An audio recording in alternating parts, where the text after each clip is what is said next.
I've been tied to this tree for 3 days. Save me, the peasant girl begged the prince. What did he do before this beautiful period romance began? Let me know in the comments below wherever you are listening to this beautiful story. I love knowing where you are joining me from. The forest was not dead, even if it sounded that way. No birds sang, and no branches rustled hurriedly.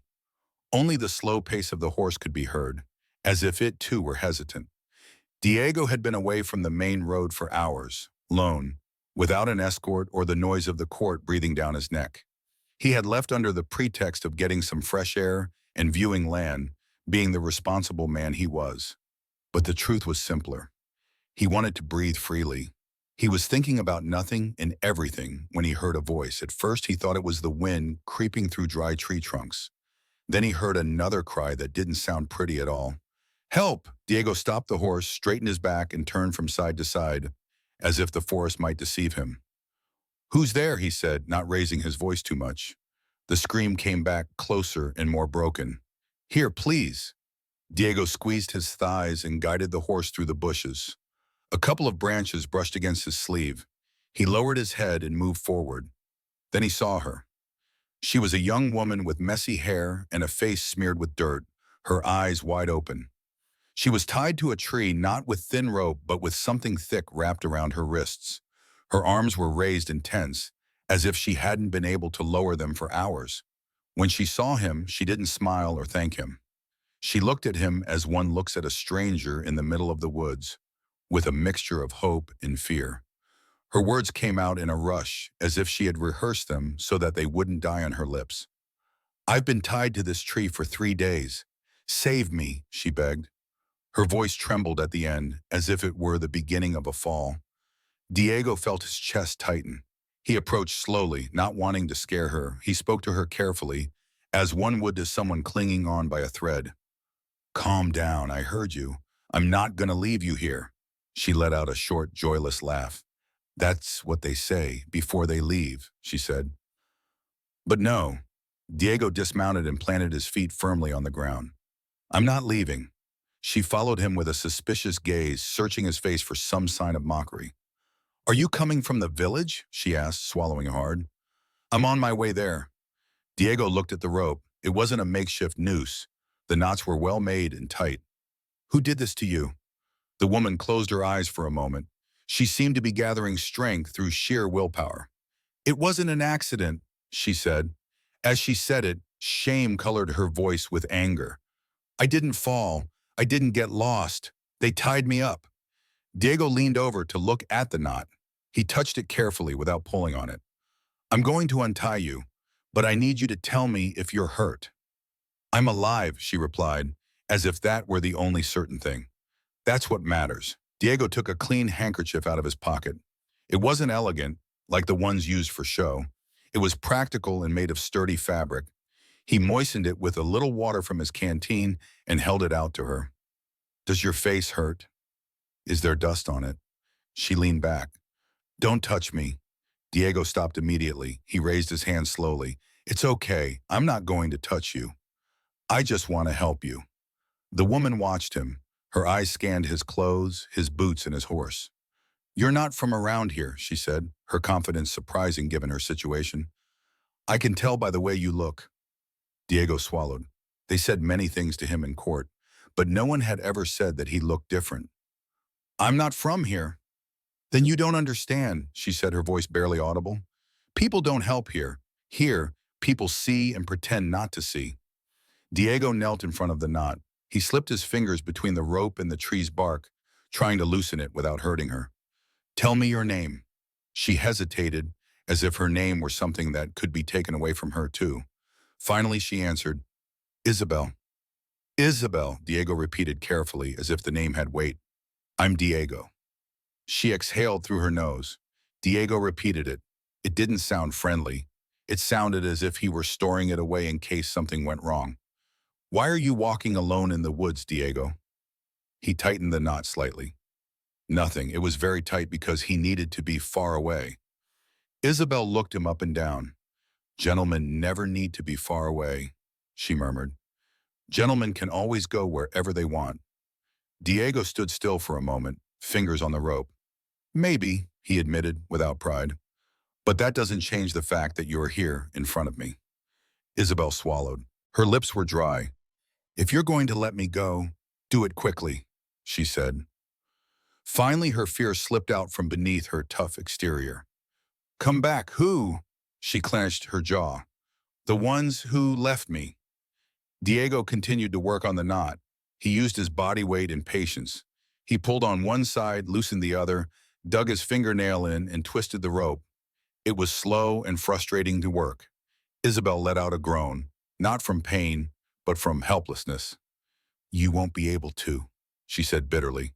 They were squeezing her so tightly that there was no room for compassion. The tree would win. Diego looked up seriously. I will be able to. Do you believe that anything is possible? She replied. The formal you came out like a shield because when a man insists, the world adjusts. Diego did not respond angrily. He just continued. He took a deep breath. With a patient movement, the knot loosened a little. Isabel felt it, her eyes opened wide. It's loosening, she whispered, as if not wanting to get her hopes up. Yes. The rope loosened a little more. Diego undid it bit by bit until the knot came undone. Isabel's wrist was free, then the other one. She lowered her arms as if they didn't belong to her, and her body fell forward. Diego got up quickly, but stopped mid-movement. Can I hold you? He asked. Isabel clenched her teeth. Pride fought with her instincts. She didn't immediately say yes out of habit, but her knees trembled. Well, just don't carry me like I'm a sack. Diego nodded. He moved close enough to offer her his forearm, but didn't hug her or invade her personal space. Lean on me. Isabel took it with a trembling hand. Her skin burned where the rope had pressed against it. She bit her tongue to stop herself from complaining. Diego looked at the marks. They hurt him inside in a way he couldn't name. Did they leave you water? He asked. Isabel let out a bitter laugh. They left me air. Diego took out his canteen and held it out to her. Take it slowly. Isabel looked at it as if it were a trap. What do you want in return? She asked suspiciously. Diego frowned. Nothing, that doesn't exist, he replied. And yet she took the canteen. She drank carefully at first, then more urgently. The water trembled in her throat, but she held it back. She didn't want to appear desperate. Not in front of him. Diego watched her without saying anything. He gave her time. When she had finished, Isabel returned the canteen and wiped her mouth with the back of her hand. Thank you, she said, as if the word had cost her a great deal. Diego took off his light cloak and offered it to her. You'll be cold. Isabel looked at it. She looked at the forest, then at her arms. I'm fine, she replied, but did not immediately take the cloak. If I put that on, they'll say you picked me up like you pick up an animal. Diego held the cape but did not press her. Let them say what they want. Isabel let out a breath that was almost a laugh, but it was a sad one. You don't know what it's like to be talked about. Diego remained silent because he did know what it was like to be talked about, just not in that way. Not with that weight, not with that cruelty attached to everyday life. Isabel finally took the cape, threw it over herself, and adjusted it as best she could, not to look good, but to steady herself. Diego looked at the rope, which was now hanging loosely from the tree. He touched it and lifted it slightly. How did you get here? Isabel pressed the cape against her chest. Her eyes clouded over for a moment, but she didn't cry. She didn't want to cry in front of him. She had already screamed enough. Did they bring me here? She asked. Who? She opened and closed her mouth, then looked toward the road as if expecting someone to suddenly emerge from the trees. If I say names, my throat closes up again, she confessed softly. It was hard enough to open it in the first place. Diego straightened up and looked around. Yes, it was a hidden place, but not impossible to find if someone knew about it. Why did they tie you up? Isabel let out a dry, humorless laugh. Because I'm easy to tie up. Diego shook his head. No, don't say that. It's true, she insisted, and in her tone there was a strange pride. I don't have a powerful last name. I don't have money. I don't have anyone to defend me. I'm defending you. Isabel looked at him as if those words were too big for the air. And why? She asked. Why did you see me and not follow? Why didn't you do what everyone else does? Diego took a while to answer because the easy answer was because I'm good. But he didn't want to lie. Because I couldn't, he admitted. You yelled at me and something inside me moved. I don't know how else to say it. Isabel watched him as if trying to figure out if he was acting. People act on a whim, she said, her voice less harsh. Today they save, tomorrow they forget. Diego clenched his jaw. I won't forget you tomorrow. Isabel looked down. Her body was crying out for rest, but her mind refused to let her sleep. If she slept, she might die of fear. I didn't want to yell, she confessed sullenly.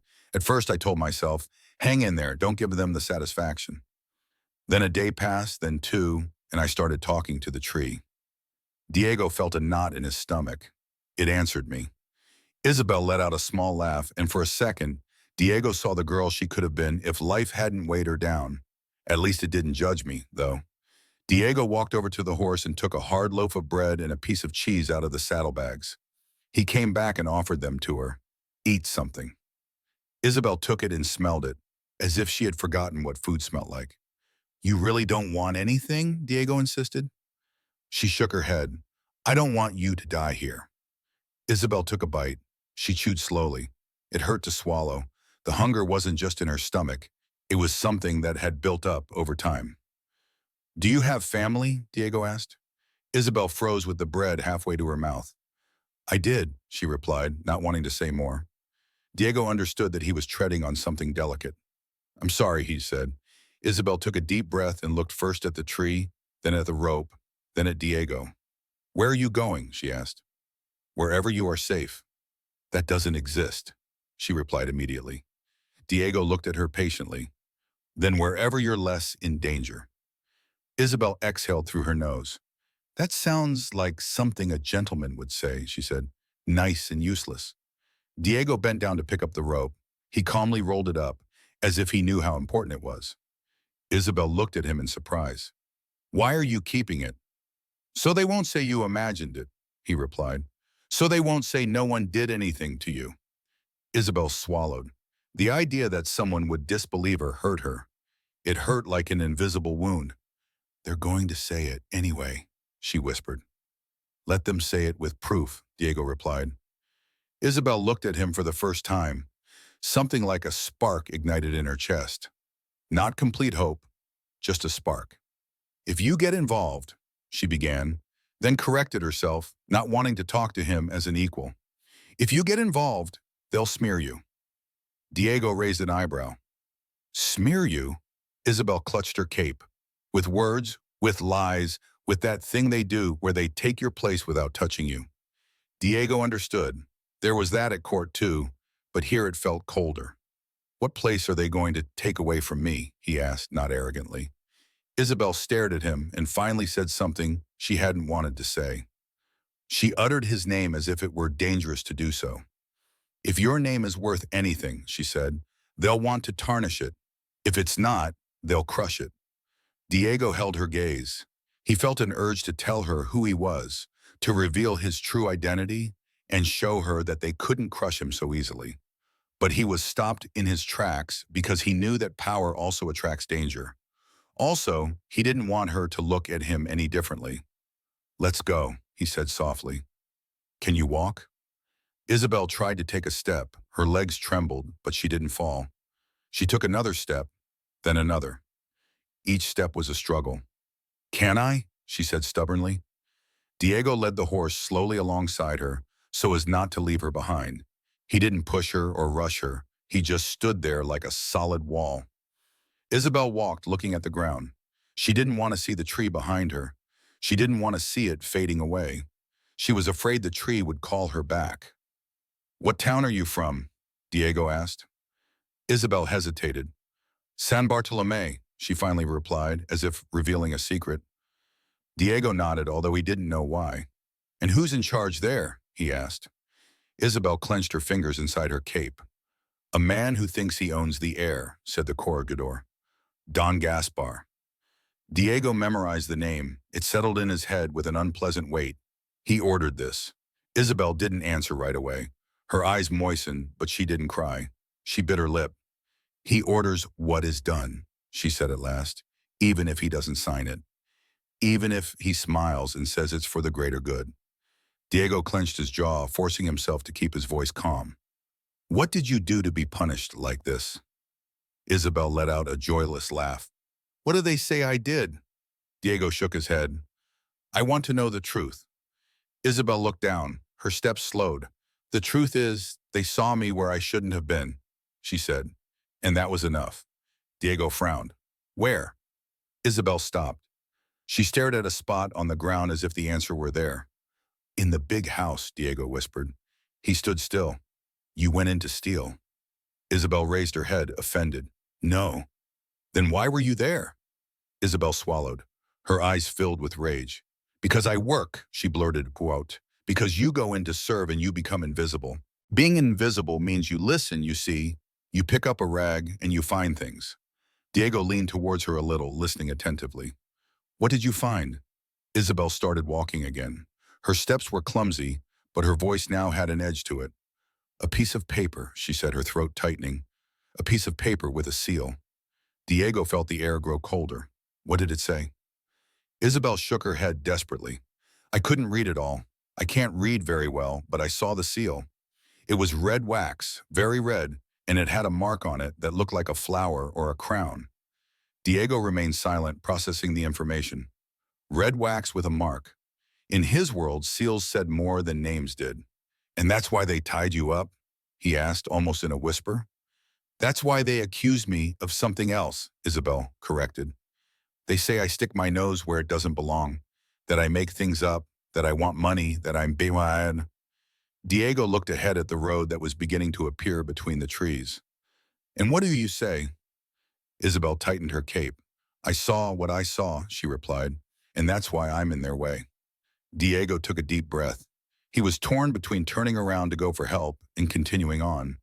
But the idea of leaving her alone, of dropping her off at the edge of town as if she were someone else's problem, disgusted him.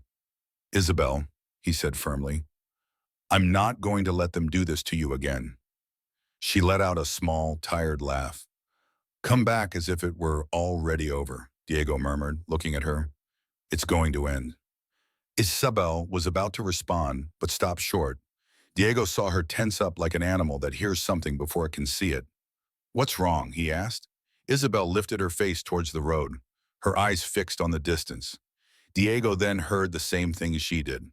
Helmets. Not just one, but several. They had a steady rhythm. They knew where they were going. Without meaning to, purely out of instinct, Isabel moved closer to Diego. Her voice came out in a whisper, as if she didn't want the forest to hear her. If they find us together, they'll point him out too. The boots approached with the confidence of those who reign supreme, even in the dust. Isabel clutched her cloak to her chest as though she could hide in it. Diego stepped forward without thinking, as if his body knew before his mind did. Stay behind me, he said quietly. If they see me, they won't care if I hide, she whispered, her voice trembling with rage. They can smell me. Diego barely turned his head. Look at me. Breathe. Don't say anything if you don't want to. That's what they always want, Isabel said bitterly. For me to not say anything. 3 men appeared on the path. They weren't running. They were walking as if the mountain belonged to them. One was at the front, hat sitting straight on his head, face calm. The other 2 looked at Isabel as if they already knew how the story would end. The man at the front smiled. Ah, he said in a soft voice. Look, he continued, the stray has already found someone to dust her off. Isabel felt her stomach sink. She recognized that way of speaking and smiling. Diego didn't move. Who are you, he asked firmly. The man touched his chest, not out of respect but mockery. Don Gaspar de Rojas, replied the magistrate of San Bartolome, and you're not from around here. Diego held his gaze. I'm not, and she's under my care now. Isabel heard those words and felt a jolt, a mixture of relief and fear. Under my care sounded nice, but it also sounded like she was someone's property, and she didn't want that. Don Gaspar took a leisurely step forward. Under your care, he repeated, savoring the phrase. How curious, because Isabel is under the care of the town's justice system. Isabel stepped forward slightly without meaning to. The impulse got the better of her. Justice, she blurted out, the word coming out like a stone. You left me tied up for 3 days. Don Gaspar shook his head as if he felt sorry for her. I didn't leave you, he corrected calmly. They put you where you needed to be so you would understand. Understand. Isabel felt a burning sensation in her throat. Here, the one who speaks dies of thirst. Diego raised a hand, not to silence her, but to ask for space. Corregidor, he said, measuring each syllable. If she committed a crime, there are ways. You don't abandon a person in the woods. Don Gaspar chuckled softly. Ways, he repeated. That's what the gentlemen who come from far away say. Ways and papers. Here we have order, and order is maintained by example. Isabel clenched her fists. Her body was tired, but her anger kept her going. I am not an example, she said, her voice trembling. I am a person. Don Gaspar turned to look at her as if she were a piece of furniture that had spoken. You are a scandal, he replied, and scandals must be corrected. Diego took another step forward. His voice was harder. You are not taking her away. The two men behind Don Gaspar looked at each other as if waiting for a signal. Don Gaspar raised an eyebrow, amused. And why not? He asked. Who are you to stop him? Diego felt the force of that question hit him in the chest. Saying his full name would be easy. It would be like opening a door with a golden key. However, it would also be like lighting a bonfire in the middle of a field. I am a man who will not allow injustice, he replied without hesitation. Don Gaspar let out a brief laugh. That's what you all are until you have something to buy, he said. Look, stranger, I don't want any trouble. You look decent. You look educated. Go back where you came from and don't get dirty. Isabel looked at him sideways. Don't get dirty.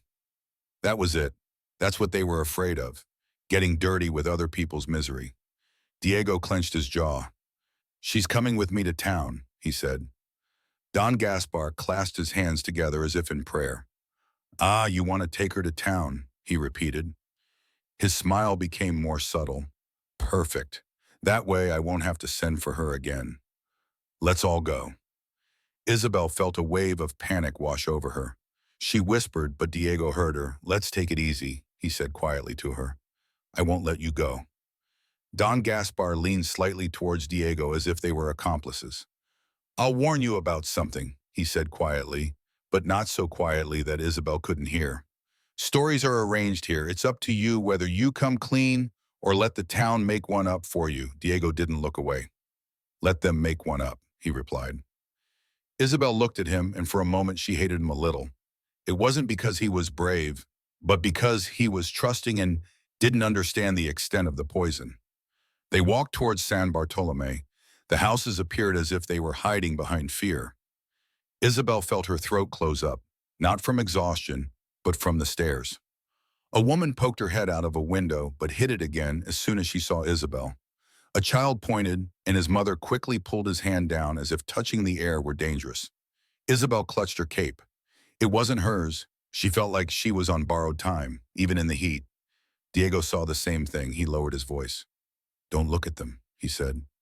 Then what do I do? Isabel replied in a barely audible voice.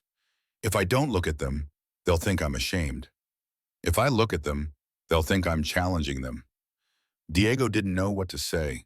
He just kept walking at the same pace as her. Don Gaspar greeted everyone with a saintly smile. Good afternoon, compadre. God bless you, Corregidor. It's hot, isn't it? Whatever you say, Corregidor. Isabel swallowed hard. That obedience was suffocating her. They had left her to dry out in the mountains, and yet people still told her, God bless the man who gave the order. As they crossed the square, Don Gaspar spoke loudly so that everyone could hear. Neighbors, he announced, Isabel has returned, and here is the stranger who so generously brought her back. Isabel felt her cheeks burning. I'm not back, she murmured, her voice breaking. I never left of my own free will. Don Gaspar pretended not to hear. He approached her with a kindness that was frightening. Don't make what is already big even bigger. Isabelita said in a sweet tone. Come in, rest, and then we can talk calmly. Isabel stood still. Are you going to lock me up? She asked. The words got stuck in her throat. Don Gaspar chuckled. Lock up, he repeated. What an ugly word. You'll be in a room of your own for your own good to avoid gossip. Diego stepped forward. If she's going to be locked up, I'll accompany her. Don Gaspar turned slowly as if the phrase were a delicious insult. You're not accompanying her, he said. You're a visitor, and visitors don't get involved in village affairs. Diego clenched his fist but didn't raise his voice. If you're concerned about order, magistrate, then make this clear. Allow a witness to confirm that she is unharmed. Don Gaspar looked at him with interest. His smile faded slightly. Witness, he repeated. You want to be a witness. I want to make sure they don't humiliate her anymore, Diego replied. Isabel felt something strange in her chest. It wasn't love. It wasn't that. It was surprise. No one had ever spoken up for her like that. Don Gaspar exhaled through his nose. All right, he said. If that will put your mind at ease, you can watch her go inside. Then you can go to the inn to sleep, eat, and forget. Isabel clenched her jaw. I don't forget, she murmured. Don Gaspar gave her a quick, cold look. You'll learn, he replied softly, smiling again at the others. Two women crossed themselves as she passed. Far away but close enough for Isabel to understand, a man spat on the ground. She felt a sharp pain rise to her eyes. She didn't cry. She didn't want to give them that satisfaction. They took her to a simple building. Inside, there was the smell of old paper and authority. Don Gaspar pointed to a door. There, he said. Rest. Isabel stopped at the threshold. She looked at Diego. If I go in there, I won't come out, she said quietly. Diego moved close enough for her to hear him. You're going to come out, he replied. I promise. Isabel felt like shouting at him not to make promises he couldn't keep, but instead she swallowed hard and went inside. The door closed. The click of the latch sounded like a final verdict. Isabel was left in a small room containing only a chair and a table. There was a high window, too high to reach. She leaned against the wall. Her legs could no longer support her. She sank into the chair with a sigh that seemed to come from her soul. Outside in the hallway, Diego heard the lock turn. He turned to Don Gaspar. Why did you lock her in? He asked. Don Gaspar shrugged as if it were a matter of no consequence. To keep her from running away, he said. She's upset, and you don't understand something. When a woman starts making things up, the whole town goes up in flames. Diego frowned. Making things up? She was tied up. It's a punishment, Don Gaspar insisted calmly. A correction. Sometimes humble people need limits. Diego took a deep breath. His voice was restrained. What humble people need is justice. Don Gaspar looked at him with calm, hard eyes. You speak as if justice were a lady of the salon, he replied. Here, justice is bread, and if the bread is broken, everyone starves. Do you understand? Diego did not look away. I understand that you use pretty words to justify what you did. Don Gaspar leaned towards him slightly, still smiling. I'll tell you something else, stranger, he murmured. I am the one who keeps the bread whole. You, with your compassion, could break it without meaning to. Diego clenched his jaw. And who decides what breaks and what doesn't? He asked. Don Gaspar straightened up. I do, he replied simply. Then he turned to the two men accompanying him. Accompany the gentleman to the inn. Don't let him get lost. Diego felt himself being encircled. They weren't grabbing or pushing him, but they were leading him as one would lead someone who shouldn't be allowed to wander freely. I don't need an escort, Diego said curtly. Don Gaspar smiled. It's not an escort, he corrected. It's hospitality. Here we take care of our visitors. Isabel could hear muffled voices from inside. She couldn't make out the words, but she could sense the tone. Her throat tightened. She got up and walked towards the door. She put her hand on the wooden door. Diego whispered, unsure if she could hear him. Outside, Isabel could barely hear him, like a soft tap. Isabel responded, unable to get any closer. The two men invited him to join them with insistent gestures. Diego forced himself to follow them across the square to the inn. As he walked, he felt their eyes on him. They weren't curious looks. They were warning him not to get involved, as if the whole town were saying, "Don't get involved." At the inn, the woman serving him looked at him suspiciously. She saw his clothes and heard his accent, yet still didn't trust him. "Room?" she asked curtly. "Yes," Diego replied. "And food and water?" The woman nodded reluctantly and handed him a key. There were no pleasantries. Diego went up to his room, closed the door, leaned against it, took a deep breath, and stood still for a moment listening. Outside, life in the town went on as if nothing had happened. Inside, however, he felt that something had changed forever. He didn't wait long. When evening fell and the inn filled with murmurs, he went downstairs in search of someone he could talk to without fear. He asked for the priest, but was told that he was busy. When he asked for the clerk, he was told that he didn't receive strangers. Diego went out again. He strolled down the main street, seemingly aimless. He took in his surroundings. He saw the well-kept magistrate's house. He saw the town hall and the church courtyard. Everything seemed calm, too calm. When it got dark, he returned to the building where Isabel was being held. He didn't enter like a thief. He entered like a man who refuses to accept injustice. A guard sitting in a chair saw him approaching. "What are you looking for?" he asked suspiciously. "To see Isabel," Diego replied. The guard scratched his head. "She's resting." "I want to talk to her," Diego insisted. "1 minute," said the guard, looking him up and down. "And who are you?" Diego took a deep breath. "Someone who's not going to leave," he replied. The guard exhaled. "If the magistrate wants to see me, then let him," Diego said, lowering his voice, but not in a threatening or aggressive way. "She hasn't eaten or drunk anything. I just want to make sure she's alive." The guard hesitated, looked down the hallway, then looked back at Diego. "1 minute," he muttered, as if conceding to his own conscience. But from the doorway, Diego nodded. He led him down a short hallway. Isabel's door was closed. The guard knocked. "You have a visitor," Isabel said. She was sitting on the floor with her back against the wall. She didn't want to sit in the chair. It seemed too comfortable for a prisoner. When she heard her name, she raised her head. She stood up quickly and felt dizzy. She walked towards the door in short steps. Diego asked softly. "Yes," she replied, pressing herself against the wood, as if she wanted to pierce through it with her voice. "Are you okay?" Isabel let out a sad laugh. "I'm locked up," she said. "But yes, I'm alive." Diego closed his eyes for a moment. "Forgive me," he murmured. "I shouldn't have let them separate us." "What could you have done?" she asked. Finally, her voice trembled. "Yell at them. Tell them no. Here, saying no is like talking to the wind." Diego pressed his forehead against the door, careful not to touch it too hard. "I'm going to get you out of here," he said. "I need you to tell me everything, without fear. What did you see? What did you hear?" Isabel clenched her fingers. "If I tell you, it will overwhelm me," she whispered. "It already has," Diego replied, "and yet you're still here talking." The guard cleared his throat impatiently. "Hurry up." Isabel took a deep breath. She looked around the room as if searching for a place to hide what she was about to say. Then she pressed her mouth against the door so that no one else could hear.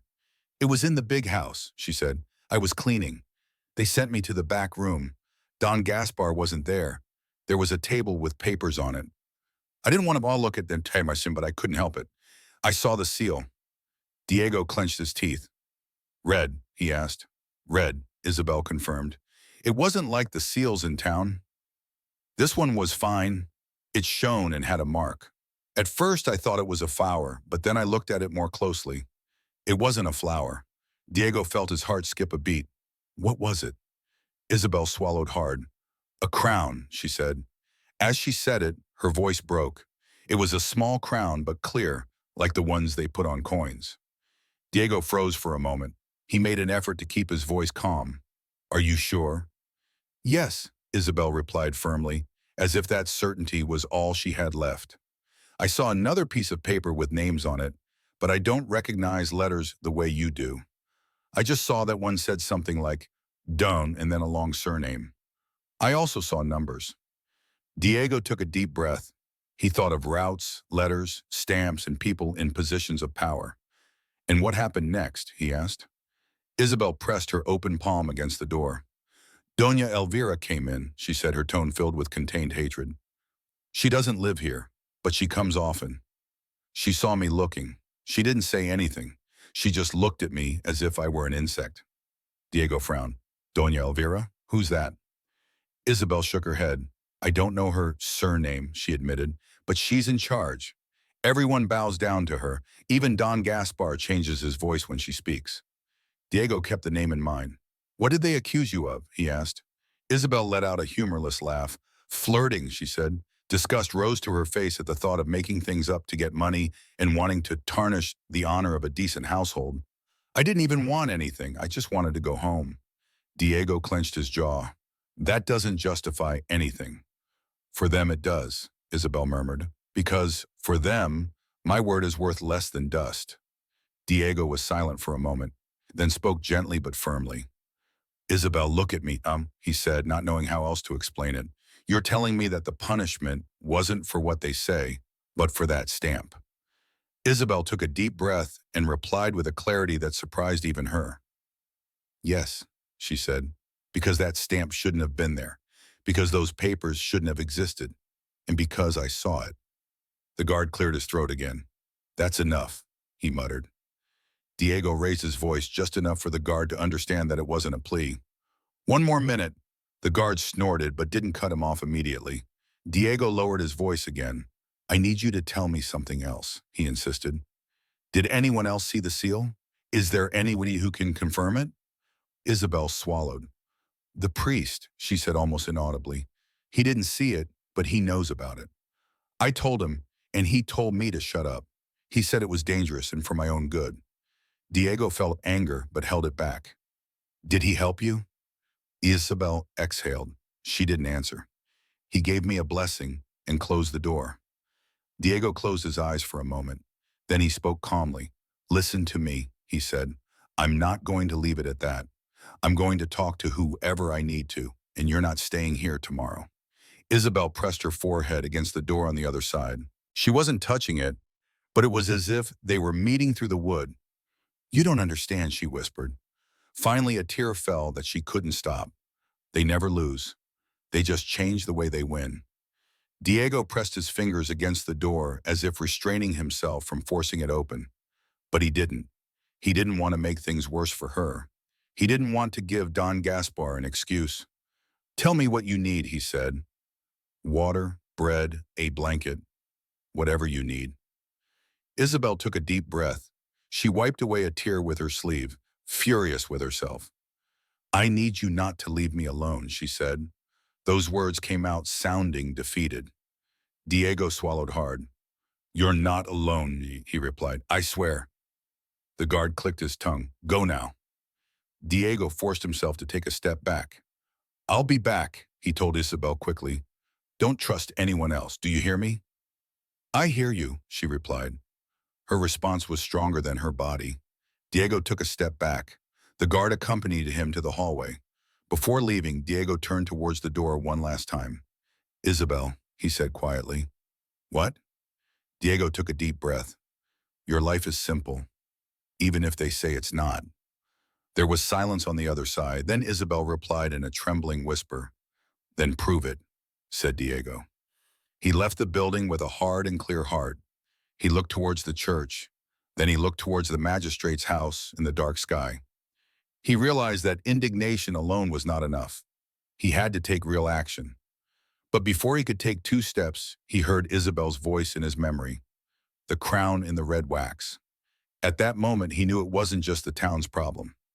On his way back to the inn that night, he felt that he was being followed. He couldn't see anyone clearly, but he could hear footsteps behind him that were too synchronized to be a coincidence. He didn't turn around.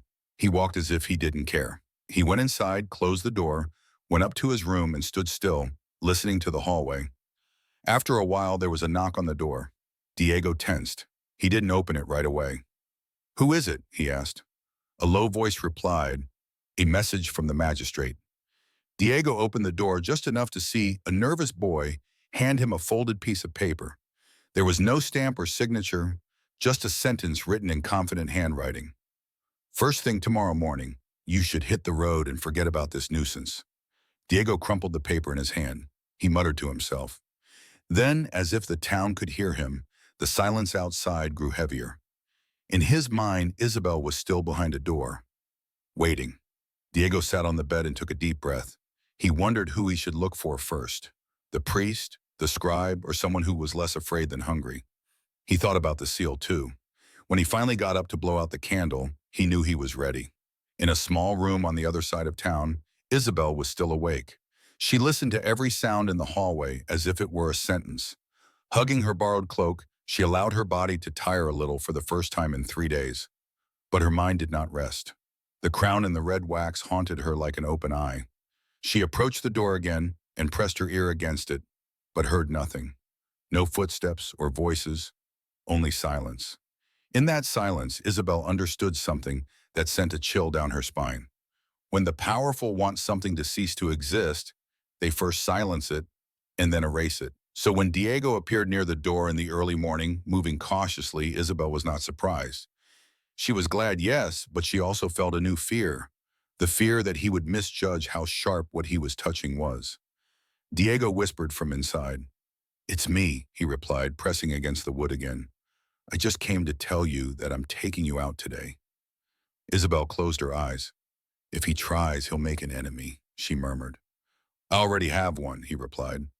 Isabel swallowed hard. Her voice was shaky but clear. "I've seen that seal on letters that arrive with an escort. If you stay here, they'll make you disappear from the records as if you never existed." Isabel stood with her forehead pressed against the door. She could feel her heart pounding as if it wanted to jump out of her mouth.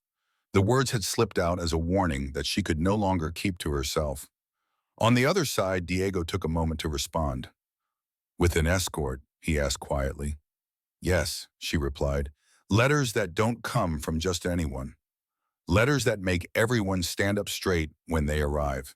Diego clenched his jaw. "That means someone important is involved," he muttered. Isabel let out a sad laugh. "That means I'm small," she replied, "and that's why they can erase me."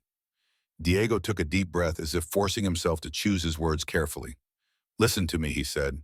"I won't let them erase you, but I need you to do something for me." Isabel felt a surge of pride. "What?" she asked tensely, ready to defend herself. "I need you to hold on," he replied. "Just a little longer. Today I'm going to look for evidence. Today I'm going to talk to people who don't want to talk." Isabel closed her eyes. "Everyone here is keeping quiet," she murmured. "Just like they did to me," Diego lowered his voice even more. "That's why I'm going to look for someone who will open up, even if only for a moment." Isabel swallowed hard. "If they see you," she said without thinking, then correcting herself with the formal "you" out of habit. "If they see you asking questions, they'll start to surround you." "They're already surrounding me," he replied. In that sentence, there was no fear. There was determination. Isabel felt a twinge of pain. She didn't want him to get hurt, but she also hated the fact that he was getting involved without knowing what he was up against. And yet, part of her, the part that had begged the tree, clung to that stubbornness. Diego whispered in a broken voice, "Don't trust the magistrate or those who smile at you too much." He let out a short breath. "I don't trust them," he said. "I'll be back as soon as I can." Isabel opened her mouth to say something else, but she heard footsteps in the hallway. She moved away from the door. Diego moved away on the other side. Silence fell heavily once again. Diego walked in the street as if he were just an early guest. He did not approach the magistrate's house. He did not look directly at the men standing guard in the square, but he could feel their eyes on him. Their eyes were fixed on his back. At the inn, he asked for bread and water once more. The woman served him reluctantly. "What time does the clerk open?" Diego asked, trying to sound casual. The woman looked at him as if he had asked for poison. "Don Julian doesn't receive just anyone," she replied. "And who is just anyone here?" Diego asked. The woman pressed her lips together. "Anyone who is not from the village," she replied. And that was the end of the conversation. Diego left a few coins on the table, not to buy her silence, but to soften the blow. The woman didn't even look at them. "There's a boy who takes care of the horses," she finally said, lowering her voice. "Maybe he knows more than I do." Diego nodded. "What's his name?" "Tomas." Diego looked for him in the backyard. He found a young man with strong hands and an alert gaze.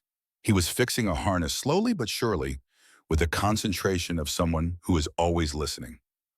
Tomas, Diego called. Tomas looked up and studied him quickly. Can I help you, sir? Diego approached him, but did not invade his personal space. I need to ask you some questions, he said. Can you tell me if you can answer them without getting yourself into trouble? Tomas let out a short laugh. In San Bartolome, even breathing can get you into trouble, Diego replied. He held his gaze. Then there are two of us, he said. I want to know what they did to Isabel. Tomas looked down at the harness. His hands continued to work, but more slowly. You don't ask that, he muttered. How do you ask it then? Tomas shrugged. You ask with your mouth closed, he said. Then, as if it weighed on him, he added, and with your eyes open. Diego took a step closer. I've seen enough, he replied. Now I need to understand. Tomas tied a tight knot. Understanding doesn't change anything, said Diego. He stood still. Then why are you talking to me? He asked. Tomas looked up, and there was something different in his eyes. It wasn't pure bravery. It was exhaustion. Because I saw her, he admitted. I saw her when they brought her back from the mountains. They brought her back as if she were an object, and I didn't like it. Diego felt a blow to his chest. Who brought her? Tomas swallowed. People from the magistrate's office and someone from the big house, he replied. Diego raised his voice, careful not to sound like he was interrogating him. The big house. Don Gaspar's. Tomas shook his head slightly. The big house isn't Don Gaspar's, he said. The big house is the one that rules without being here. The one Doña Elvira visits. Diego filed that information away. I need to see the clerk, he said. I need to see the records too. Tomas exhaled. That's difficult, murmured Don Julián. He writes down what they ask him to, and what he doesn't disappears. Diego clenched his jaw. You've seen things disappear. Tomas hesitated, looked around, then spoke quickly and quietly. Last night I saw the guard take a book, he said, a big one with dark covers. He took it to the magistrate's house. Diego sat up straight. What book? Tomas shrugged. I don't know, he said, but everything important fits in a book. And when they want something to cease to exist, they tear out the page. Isabel, who was locked up, paced back and forth across the room like a tired wild animal. Every time she heard footsteps outside, her heart leapt. She forced herself to breathe, determined not to succumb to the same fear as the tree. She didn't want to beg again. She had already begged too much. She sat down at the table and then looked at her hands. The marks from the rope were still there, serving as a reminder. She rubbed them not to remove the marks, but as if to promise herself that she would never forget. I am not a rumor, she murmured to herself. I am not a rumor. I am not a story. Outside the church, Father Anselmo finished a prayer just as Diego entered. He made no fuss. He approached respectfully but firmly. Father, he said. The priest looked up. His eyes moved quickly, as if calculating risks. Sir, he replied, this is not the time for confessions. I'm not here to confess, Diego replied. I've come to ask about Isabel. Father Anselmo pressed his lips together. That girl started it. She was tied to a tree for 3 days.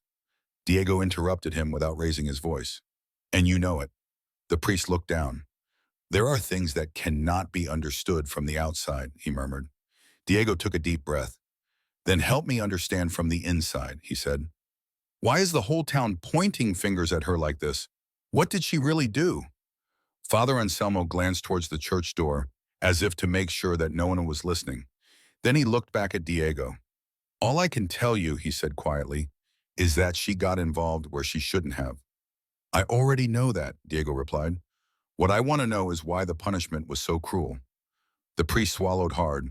Because there is fear, he admitted. The word hung in the air. And when there is fear, examples are made. Diego clenched his fists. An example of what? Of keeping quiet. Father Anselmo did not answer. The silence was answer enough. Diego took a step closer. Father, he said, if you know something, if you heard something, if you saw a seal or a piece of paper, anything, this could prevent them from doing the same thing to someone else. The priest stiffened. You don't understand the magnitude of what you're asking, he muttered. I'm beginning to understand, Diego replied, and that's why I'm here.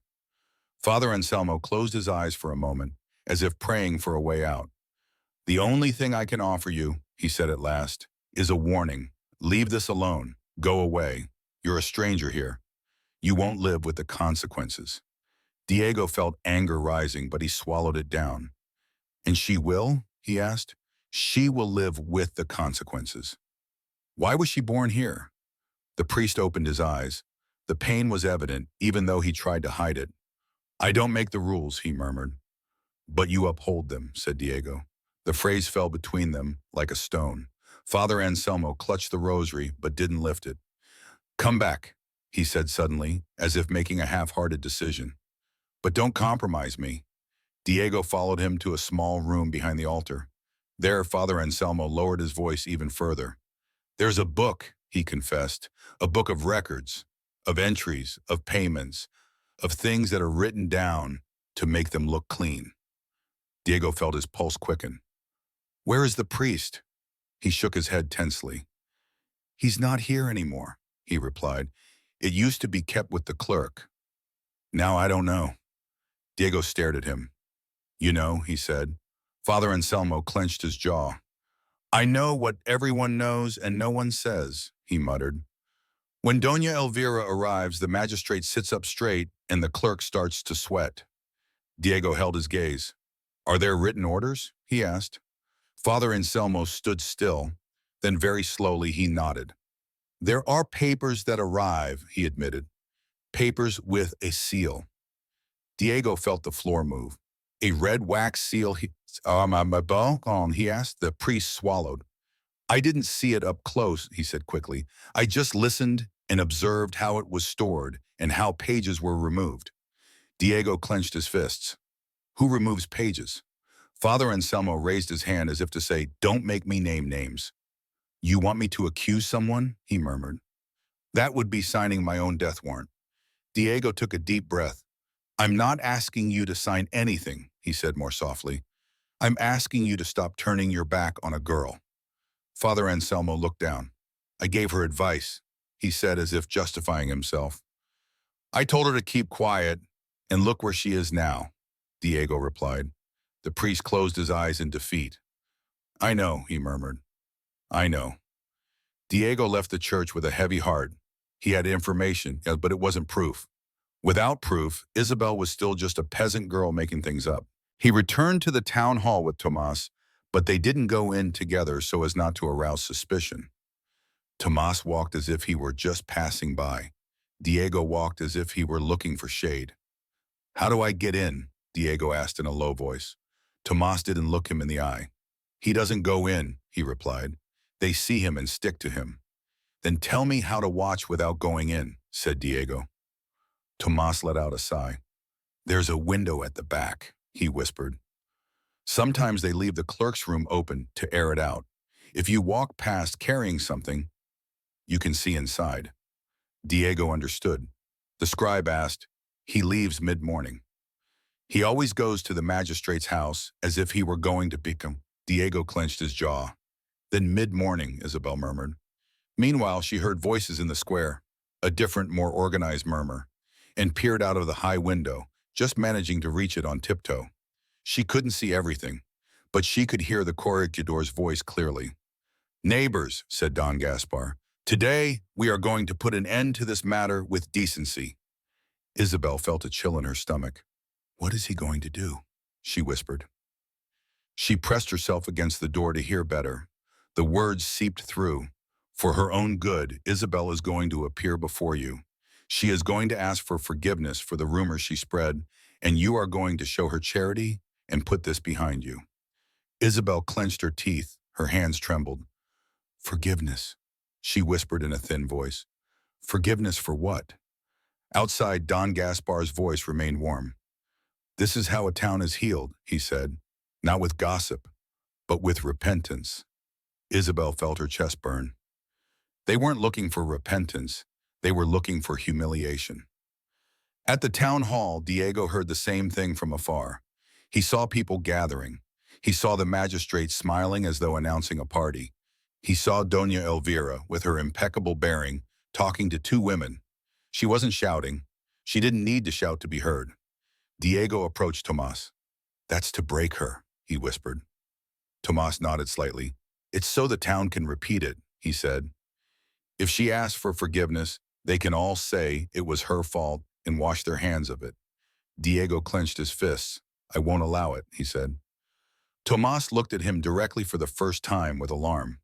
And how are you going to prevent it? He asked. With words. Here, words are used to hang people without a rope. Diego took a deep breath. Then I need a word that carries weight, he murmured. A test. Tomas lowered his voice. Come on, he said. He led Diego to the back of the building. Diego walked with his heart in his mouth. He didn't run and he didn't hide like a thief. He just walked with his eyes downcast, as though he were on a mission. They reached the window of the scribe's room. It was ajar. Diego could hear the rustling of paper inside. He's still there, Tomas murmured. Diego pressed himself against the wall. He peeked through the crack. He could see a table covered in quills, inkwells, and stacks of paper. There was also a large, open book with columns. The scribe was writing with his back turned. Diego swallowed hard. The book whispered. Tomas nodded. It responded. Diego looked at the columns, trying to understand. He saw dates, names, and numbers. He couldn't read it all, but he recognized something. There was a space where a page seemed to be missing. A clean cut. They've already started, whispered Diego. Tomas clenched his jaw. They always start when they're in a hurry, said the scribe. He moved. Tomas pulled Diego back. Let's go, he whispered. If he sees us, it's over. They walked away. Diego felt angry. I can't go in like this, he muttered. Tomas shook his head. No, he said, but you can make him come out. How? Tomas looked towards the plaza where the magistrate was still speaking. When Don Gaspar calls him, the clerk will run, he murmured. You just need him to run faster, Diego. Understand? A message, he asked. Tomas nodded. A message to scare him. Something like what the audience asked for. Something like that. Diego let out a breath. That's playing with fire, he murmured. Tomas looked at him seriously. It's already burning, Diego replied. He clenched his jaw, took out a piece of paper and a pen, and wrote a short, unsigned note. They're coming to ask for answers. Hide what shouldn't be seen. Tomas saw it and frowned. That's going to make us nervous, he said. That's what I want, Diego replied. Tomas took the paper and put it away. I'll get it to him, he muttered. Don't you get involved. Diego nodded, although he found it hard to relinquish control. And you, said Diego, staring at Tomas. Why are you helping me? Tomas shrugged. My sister was singled out once too, he said, and nobody did anything. I don't want to see the same thing happen again. Diego felt a blow to his chest. It won't happen again, he murmured. Tomas didn't smile. That's what everyone says, he replied, but he didn't leave. He stood there as if, for the first time, he wanted to believe. In the square, Don Gaspar raised his voice. Bring Isabel, he ordered, his kindness so false that it hurt. Isabel heard footsteps in the hallway. Her skin prickled, and she moved away from the door as if she could disappear. Arrieron, said the guard, entering with a bored expression. You're going out, he said. Isabel stood still. Where? She asked, even though she already knew. To the square, he replied, to settle your business. Isabel clenched her fists. I'm not going to apologize, she said, her voice firmer than she felt. The guard exhaled. It's not your decision, he replied. Isabel took a deep breath. She felt like the whole world was pushing her down, but she could feel a small flame lighting up inside her. It is, she said. My mouth is mine. The guard looked at her angrily. Are you going to talk? He asked. And you're going to talk like they tell you to. Isabel held his gaze. She didn't repeat it, and her voice trembled, but she didn't break. The guard hesitated for a moment, then shrugged. Well, then you're going to stay here longer, he said, as if they were talking about a chair. He slammed the door shut. Isabel was left alone. She leaned on the table to stop herself from falling. Longer, she murmured. Do they want me to rot here? Meanwhile, out on the street, Diego searched for a way to see her without attracting further attention. He circled the building and tried to talk to the guard again. The guard waved him away. No more words. Orders. Diego clenched his teeth. Whose orders? He asked. The guard looked at him, a mixture of fear and annoyance in his eyes. From above, he muttered, and don't ask any more questions. Diego took a step back. He felt powerless. Without proof or formal authority, he was just an indignant man, and indignation didn't open doors. Tomas returned a moment later, sweating and looking uneasy. I gave it to him, he muttered. And? Asked Diego tensely. Tomas looked towards the notary's window. He's already left, he said hastily. Diego straightened up. He left the book. Tomas nodded. He left it open, murmuring as if he were going to come back in a moment. Diego felt the urge to run, but restrained himself. He looked around. The square was filled with the corregidor's show. This was the moment. Come on, said Diego. Tomas quickly grabbed his arm. Not together, he whispered. You go ahead. Slowly, I'll go around. Diego nodded. He walked as if he were just strolling. He reached the back and waited a moment. Tomas appeared from the other side and pointed to the window, which was still ajar. Diego approached and peered in. The room was empty. Now, Tomas murmured. Diego carefully reached in and pushed the window open just enough to reach the edge of the book. He pulled it out just enough to see the page. His eyes scanned the lines of text, dates, and entries about payments. Then he saw the blank space where a page had been torn out. He stopped himself just in time from saying too much. He swallowed. They had already taken it. Tomas clenched his teeth. Look around, he murmured. Sometimes they leave a copy. Diego moved the papers around without making too much of a mess. He found some loose notes. There was a sheet with fresh ink, but nothing with a stamp or a crown. Nothing that could stand up to anyone but his word. Everything is normal, he muttered in frustration. It's clean. Tomas looked towards the hallway. He's coming back, he warned. Diego took a deep breath, looked at the book again, and noticed the edge of a torn-out page. There was a number at the bottom. An obvious mistake. If this page is missing, it's noticeable, Diego muttered. Tomas shook his head. It's noticeable if someone wants to see it, replied Sayaki. No one wants to see it.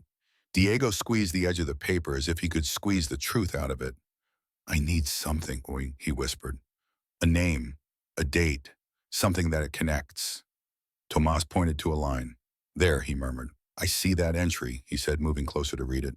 Delivery, visit, travel expenses, an incomplete name, as if cut off for convenience. Just an initial and half a surname. It was like a shadow. This is useless, Diego murmured desperately. Tomas pulled Diego back. Shh, he whispered. They heard footsteps. Diego dropped the book as if it were on fire. He carefully closed the window. They pressed themselves against the wall. The clerk entered the room, talking to himself and looking upset. Who's been saying those things? He muttered. Who? Diego and Tomas slowly moved away, holding their breath. When they were far enough away, Diego stopped. He clenched his fists. They got the better of us for a moment, he said, and it hurt. Tomas looked at him seriously. That's what they do, he replied. They always get there first. Diego took a deep breath. He looked towards the town hall and the room where Isabel was. The noise in the square continued. The magistrate continued in his honeyed voice. I need to talk to Isabel, said Diego. Tomas hesitated. They won't let you today, he replied. Diego clenched his teeth. Then let them refuse me to my face, he muttered. He walked towards the building. At the door, the guard stopped him with an open palm. I told you no, he said. Diego moved close enough so that only the guard could hear. Tell me one thing, he said quietly. Do you think what they're doing to her is fair? The guard tensed. It's none of my business, he muttered. Yes, it is, Diego insisted, because you are closing the door. The guard swallowed. I have a family, he said, almost pleading. Don't get me involved in this. Diego looked at him, his expression showing a mixture of anger and understanding. I'm not asking you to get lost, he said. Just tell her I haven't forgotten her. The guard hesitated for a moment, then looked away. That I can do, he murmured. That I can do. Diego walked away. He stood in the square for a moment, looking at Don Gaspar. The magistrate was laughing and waving at someone. He looked like a good man, and that was the worst part because no one fights against an obvious monster. People fight against what they can see, but they kneel before a decent man. Diego felt a decision harden in his chest. If there is no paper, he muttered to himself, I will find a voice. That afternoon, the voice came in the form of an invitation. The same boy who had brought him the message the night before approached him nervously. He handed him another carefully folded piece of paper as if it were burning. Diego opened it. The handwriting was confident. It was unsigned, but that didn't matter. Tonight, it said, at the magistrate's house, alone to calmly clear things up and prevent the people from talking too much. Tomas, who was watching him closely, turned pale. Don't go, he whispered. Diego clutched the paper, looked towards the town hall, thought of Isabel behind a door, thought of the torn sheet of paper and the red wax crown. Then he put the paper in his pocket, his gaze fixed. When they invite you like that, Tomas said, his voice tight, it's because they've already decided what you should believe. Diego read the invitation 3 times as if the words might change on the third reading. Tomas, standing in front of him, kept shifting his foot. I don't know what's going through your head, Tomas murmured. But that house isn't a house, it's a spider's web. Diego put the paper in his pocket. That's why I'm going, Tomas replied. He frowned. So they can tie you up too? Diego looked at him calmly. So they can talk to me, he said. So they can contradict themselves. So they can confide in me. Tomas laughed humorlessly. They trust each other because no one touches them, he replied. Anyone who touches them, however, is dismissed with smiles. Diego took a deep breath. Then I'm going to see how strong that smile is when someone doesn't move. Tomas pulled him by the arm gently, as if holding a stubborn person so they would listen. Sir, I don't mean to offend you, he said, lowering his voice. But you're not from here. You don't know what they're capable of when they want someone to leave. Diego held his gaze. Tell me, he said, what would they do? Tomas hesitated. Then he spoke quickly. They close doors on you, he said. They deny you food, they make up stories and make you the bad guy. If you don't leave, they'll turn the whole town against you, making it seem like it's everyone's fault. Diego clenched his jaw. All the more reason to go, he replied. They're not going to give me an excuse. Tomas swallowed resignedly. Then at least do one thing, he asked. Don't go alone. Diego shook his head. If I take people with me, they'll be cautious, he said. I need them to talk like they do when they think they've already won. Tomas pressed his lips together. Then I'll stay close, he murmured, not wanting to be seen. Diego nodded gratefully but said nothing. And you, he added, if anything happens to me, don't let go of Isabel. You understand? Tomas held his gaze. I understand, he replied, but don't say those things. Diego adjusted his cloak and walked towards the magistrate's house once it was completely dark. He didn't run or hide. He arrived as if accepting an invitation. A servant opened the door and looked at him with measured respect. Senor Diego, he said, as if the name were written somewhere. Yes, come in. The room was lit by candles. It wasn't a palace, but it was more refined than anywhere else in the town, enough to remind him who was in charge. Don Gaspar appeared with a smile on his face, as if they were old friends. Ah, you're here, he exclaimed, opening his arms wide. How nice. This is how things are settled. By talking. Diego did not immediately shake his hand. You asked to speak alone, he replied. And so it shall be, Don Gaspar assured him. Only there is also someone here who appreciates decency. A woman entered from a corridor. She was dressed soberly, had impeccable posture, and did not need to raise her voice. Doña Elvira. Diego felt the air tense, not out of fear, but because he understood that she was the real deal. Doña Elvira observed him unhurriedly. Sir, she said, barely bowing her head, I'm glad you accepted. Prudence is always a good sign. Diego held her gaze. It depends on what it's used for, he replied. Don Gaspar chuckled. See, Doña Elvira, he said, I told you he was a man of character. Doña Elvira sat down calmly. Character and youth, she commented, not sounding overly mocking. A dangerous combination when duty is confused with impulse. Diego remained standing. What impulse are you talking about? He asked. Doña Elvira folded her hands in her lap. The impulse to believe that one isolated story defines an entire world. In villages, there are exaggerations and grudges. A peasant woman can say many things out of spite. Diego felt the burning in his chest, but he kept his voice under control. That peasant woman was tied to a tree for 3 days, he replied. That's not an exaggeration. It's a fact. Don Gaspar raised his hands. Conciliatory. No one denies that firm action was taken, he said, but it was out of necessity. The girl was causing a disturbance. A disturbance, Diego repeated. You call asking for help a disturbance? Doña Elvira looked at him as though he were someone who still didn't understand the game. Sir, she said softly, you don't live here. You don't know the consequences of a rumor. Honor sustains homes, jubes, and bread. Diego didn't move. And what about her dignity? What does that sustain? He asked. Or does that not count? Don Gaspar smiled, but the smile no longer reached his eyes. It counts, of course, he said. That's why we want to resolve this with charity. Look, I have a simple proposal. You leave tomorrow. The girl will be taken care of. Diego frowned. Taken care of where?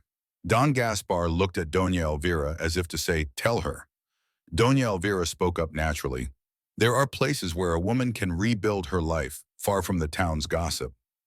A convent, she said. They provide work, shelter, and silence. It's an honorable way out. Diego felt a wave of indignation. Silence, he said. You offer her silence as a reward? Doña Elvira didn't flinch. I offer her peace, she corrected. Imposed peace, Diego replied sharply. Don Gaspar took a step towards him without losing his composure. Senor Diego, he said, I am not threatening you. I am protecting you. You don't know how names get tarnished. Diego stared at him. My name, he repeated. You're concerned about my name? I'm concerned about your abuse. Doña Elvira let out a slight sigh as if deciding to be more direct. Tell the truth, she said. What are you looking for? Are you looking to redeem yourself or prove your courage? Or to take a story back to tell at your table? Diego clenched his jaw. I seek justice, he said, and I want them to let her speak without humiliating her. Don Gaspar shook his head. What if she's lying? He asked. Diego answered without thinking too much about it. Then investigate her. Don't punish her first. A silence fell over the room.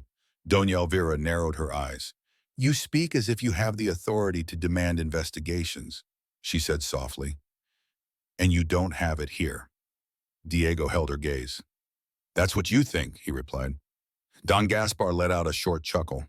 Ah, yes, he said. And what are you going to do? Write letters and complain. Here, letters arrive when we want them to. Doña Elvira stood up and took 2 slow steps, as if positioning herself to deliver a subtle blow. Senor Diego, she said, in life there are battles that are won by retreating in time. Decency also consists of knowing when not to insist. Diego took a deep breath. Decency consists of not using a woman as a cover, he replied. The word cover felt like a glove thrown. Don Gaspar clenched his jaw, but continued to smile. You're insinuating serious things, he said in a lower voice. Diego took a firm step forward. I'm not insinuating, he said. I'm asking why they tied her up. What did they want her to forget? What paper did they see in her hands? Doña Elvira looked at him without blinking.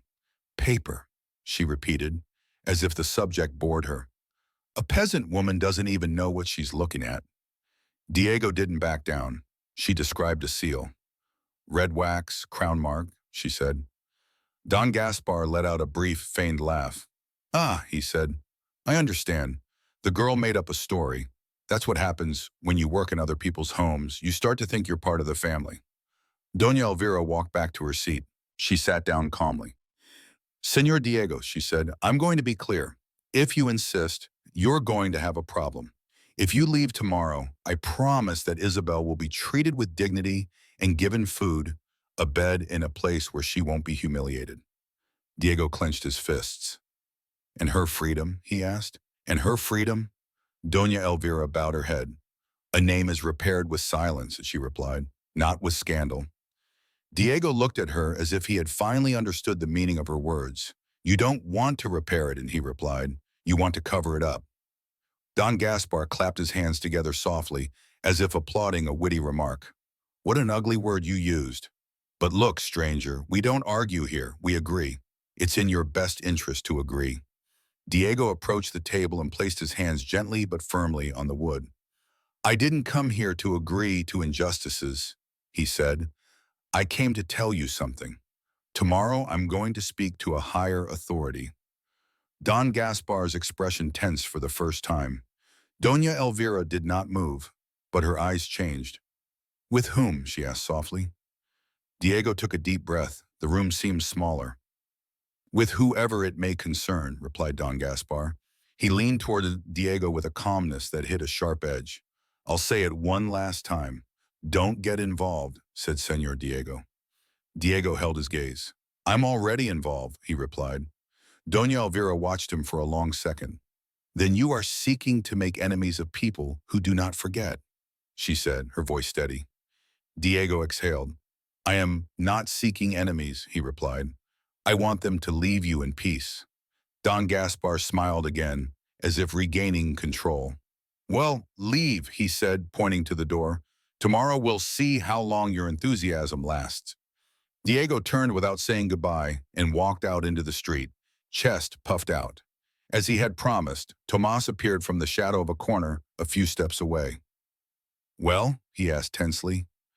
Diego walked on without stopping. They confirmed what I suspected, he muttered. What did they tell you? Tomas insisted. Diego barely turned around. That they're afraid of the paper, he replied, even though they pretended not to be. Tomas clenched his jaw. And now, he asked. Diego took a deep breath. Now I need the exact mark of that seal, he said.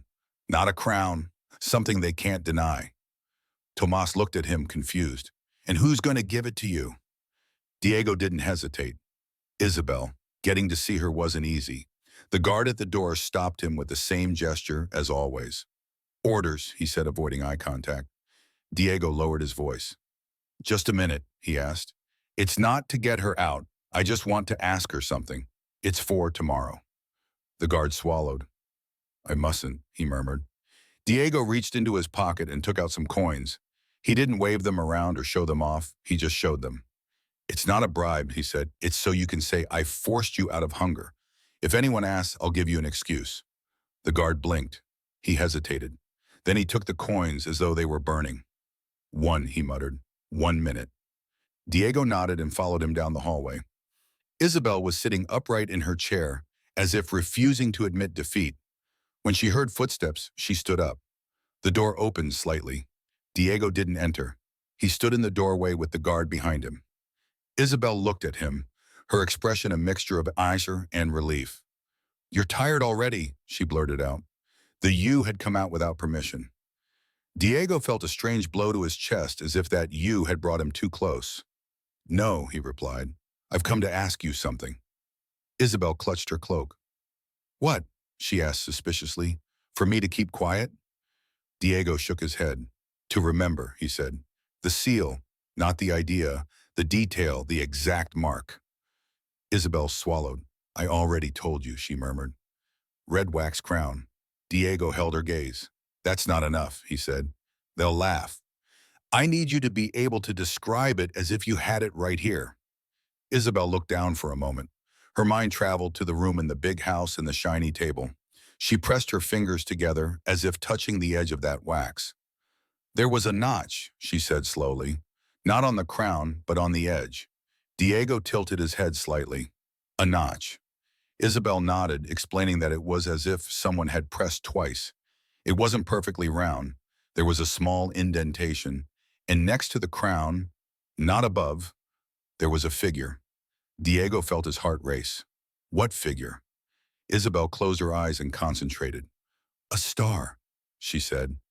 As she said it, her voice became firm, small with 5 points. Diego stood still. That detail didn't sound made up. It sounded real. Are you sure? He asked softly. Isabel looked at him, hurt. They tied me up for that, she said. If I wasn't sure, I would have kept quiet from the beginning. The guard cleared his throat impatiently. Diego lowered his voice even more. I need you to say it like that tomorrow, he said. Crown, star, and the notch. Can you do it? Isabel took a deep breath. Fear ran through her, but so did something else. Dignity. I can do it, she replied. But don't leave me alone with them. Diego held her gaze. He didn't promise right away. Instead, he asked, "What are you most afraid of?" Isabel blinked, surprised by the question. "I'm afraid they'll make me apologize for something I didn't do," she said, her voice breaking slightly. "Then everyone will think I deserved it." Diego felt the blow. "You didn't deserve it," he said. Isabel exhaled as if the phrase had opened her chest a little. "Then prove it," whispered Diego, nodding. "I'll prove it," she replied. "But I need you to commit to it too, so you don't break down tomorrow." Isabel fell silent. Then, almost angrily, she murmured, "They've already broken me. The thing is, I'm still here." Diego felt that phrase tug at something deep inside him. "That takes effort," he said quietly. Isabel looked at him as if she didn't know what to make of a word like that. The guard cleared his throat again, louder this time. Diego took a step back. Before leaving, he spoke quickly. "I'm going to talk to someone in authority who isn't answerable to Don Gaspar," he said. "Tomorrow they'll listen to you, I promise." Isabel swallowed. "How?" she asked. "With what?" Diego touched the pocket where he kept a simple ring, but didn't show it to her. "With my word," he replied, "and with yours," spoken aloud. The door closed. Isabel stared at the wood. Her hands were shaking. Not from weakness, but from the fear one feels when deciding to no longer bow down. A little while later, Father Anselmo appeared at her door. He did not bring a smile. He brought weariness. The guard let him pass a few steps further. "It's Isabel," said the priest softly. Isabel looked at him coldly. "Father," she replied, "you've come to tell me to be quiet again." The priest closed his eyes for a moment. "I've come to ask your forgiveness," he said. Isabel blinked. She hadn't expected that, yet she didn't relent. "That doesn't untie my wrists," replied the priest. "Anselmo." She clutched the rosary. "No," she admitted, "but maybe it will help you tomorrow." Isabel took another step closer. "Tomorrow," she repeated. "Tomorrow they want me to ask for forgiveness." The priest took a deep breath. "I know," he said. "I have been a coward." Isabel clenched her jaw. "You have a pulpit," she murmured. "You have a voice," but Father Anselmo interrupted her in a broken voice. "I am afraid too," he confessed, "and that does not excuse me." Isabel looked at him for a long time, then she asked the only question that mattered. "What do you know?" she asked bluntly. The priest swallowed. "I know that the seal exists," he admitted. "I know the mark." Isabel felt a chill. "The star?" she asked. The priest's eyes widened in surprise. "Yes," he replied. "And the notch." Isabel felt a mixture of anger and relief. "So you knew." He let go and left her alone. Father Anselmo looked down. "I thought that by keeping quiet I was protecting you," he murmured. "But I gave you away." Isabel took a deep breath. Her lip trembled, but she didn't cry. "Why that mark?" she asked urgently. "Whose is it?" The priest hesitated. Then he spoke very softly. "From a powerful house," he said. "I won't say the name here, but it's a name that's familiar to people who receive letters with an escort. It's not from the magistrate. It's from someone higher up." Isabel clenched her hands. "So I'm not crazy," she murmured. Father Anselmo didn't say anything, but his voice broke. "You're not." Isabel stared at him. "If you leave me alone again tomorrow," she said, "I will believe that God is not watching." The priest swallowed hard. He was hurt. "Tomorrow," he replied, "I'll be here. I don't know how much I can do, but I'll be there." Isabel nodded slowly. "That's a start," she murmured. That same night, Diego sought out someone who could handle the case outside the town. Of course, there were no great lords in San Bartolome. However, at the inn, Tomas revealed information that altered his plans. "A visitor is coming tomorrow," said a lawyer, almost in a whisper. "He's been checking accounts in several towns. He'll stay for lunch and then leave." Diego felt his pulse quicken. "What's his name?" he asked. "Herrera," Tomas replied. "Licenciado Herrera." Diego sat up straight. "Why haven't they arrested him before?" Tomas shrugged. "Because he's here for paperwork," he said. "The magistrate is pretending that everything is above board." Diego clenched his jaw. "So, there's my door," Tomas muttered. He looked at Diego worriedly. If you go after him, Don Gaspar will find out. Let him find out, Diego replied. I'm not going to ask for permission. Tomas swallowed hard. You really don't understand, he muttered. Diego looked at him calmly. I'm beginning to understand, he replied. I just don't like it. The next morning, when Attorney Herrera arrived at the inn, Diego was already waiting for him. He didn't arrive shouting or making demands. He approached with respect, but with the firmness that left no room for doubt. Attorney, Diego said, I need to talk to you in private. Herrera looked him up and down, sizing him up. And you? He asked dryly. Diego took a deep breath. He knew that this was the line he couldn't cross without facing consequences, but it had already been crossed at the tree. He bowed slightly and quietly said his full name, so that only Herrera could hear it. The effect was immediate. The lawyer opened his eyes and sat up straight, as if someone had pulled his back. Sir, Herrera murmured, lowering his voice, this should have been reported. There was no time, Diego replied, and if I report it by letter, it will get lost. Herrera swallowed hard. What's going on? He asked, sounding very serious. Diego spoke clearly and without embellishment.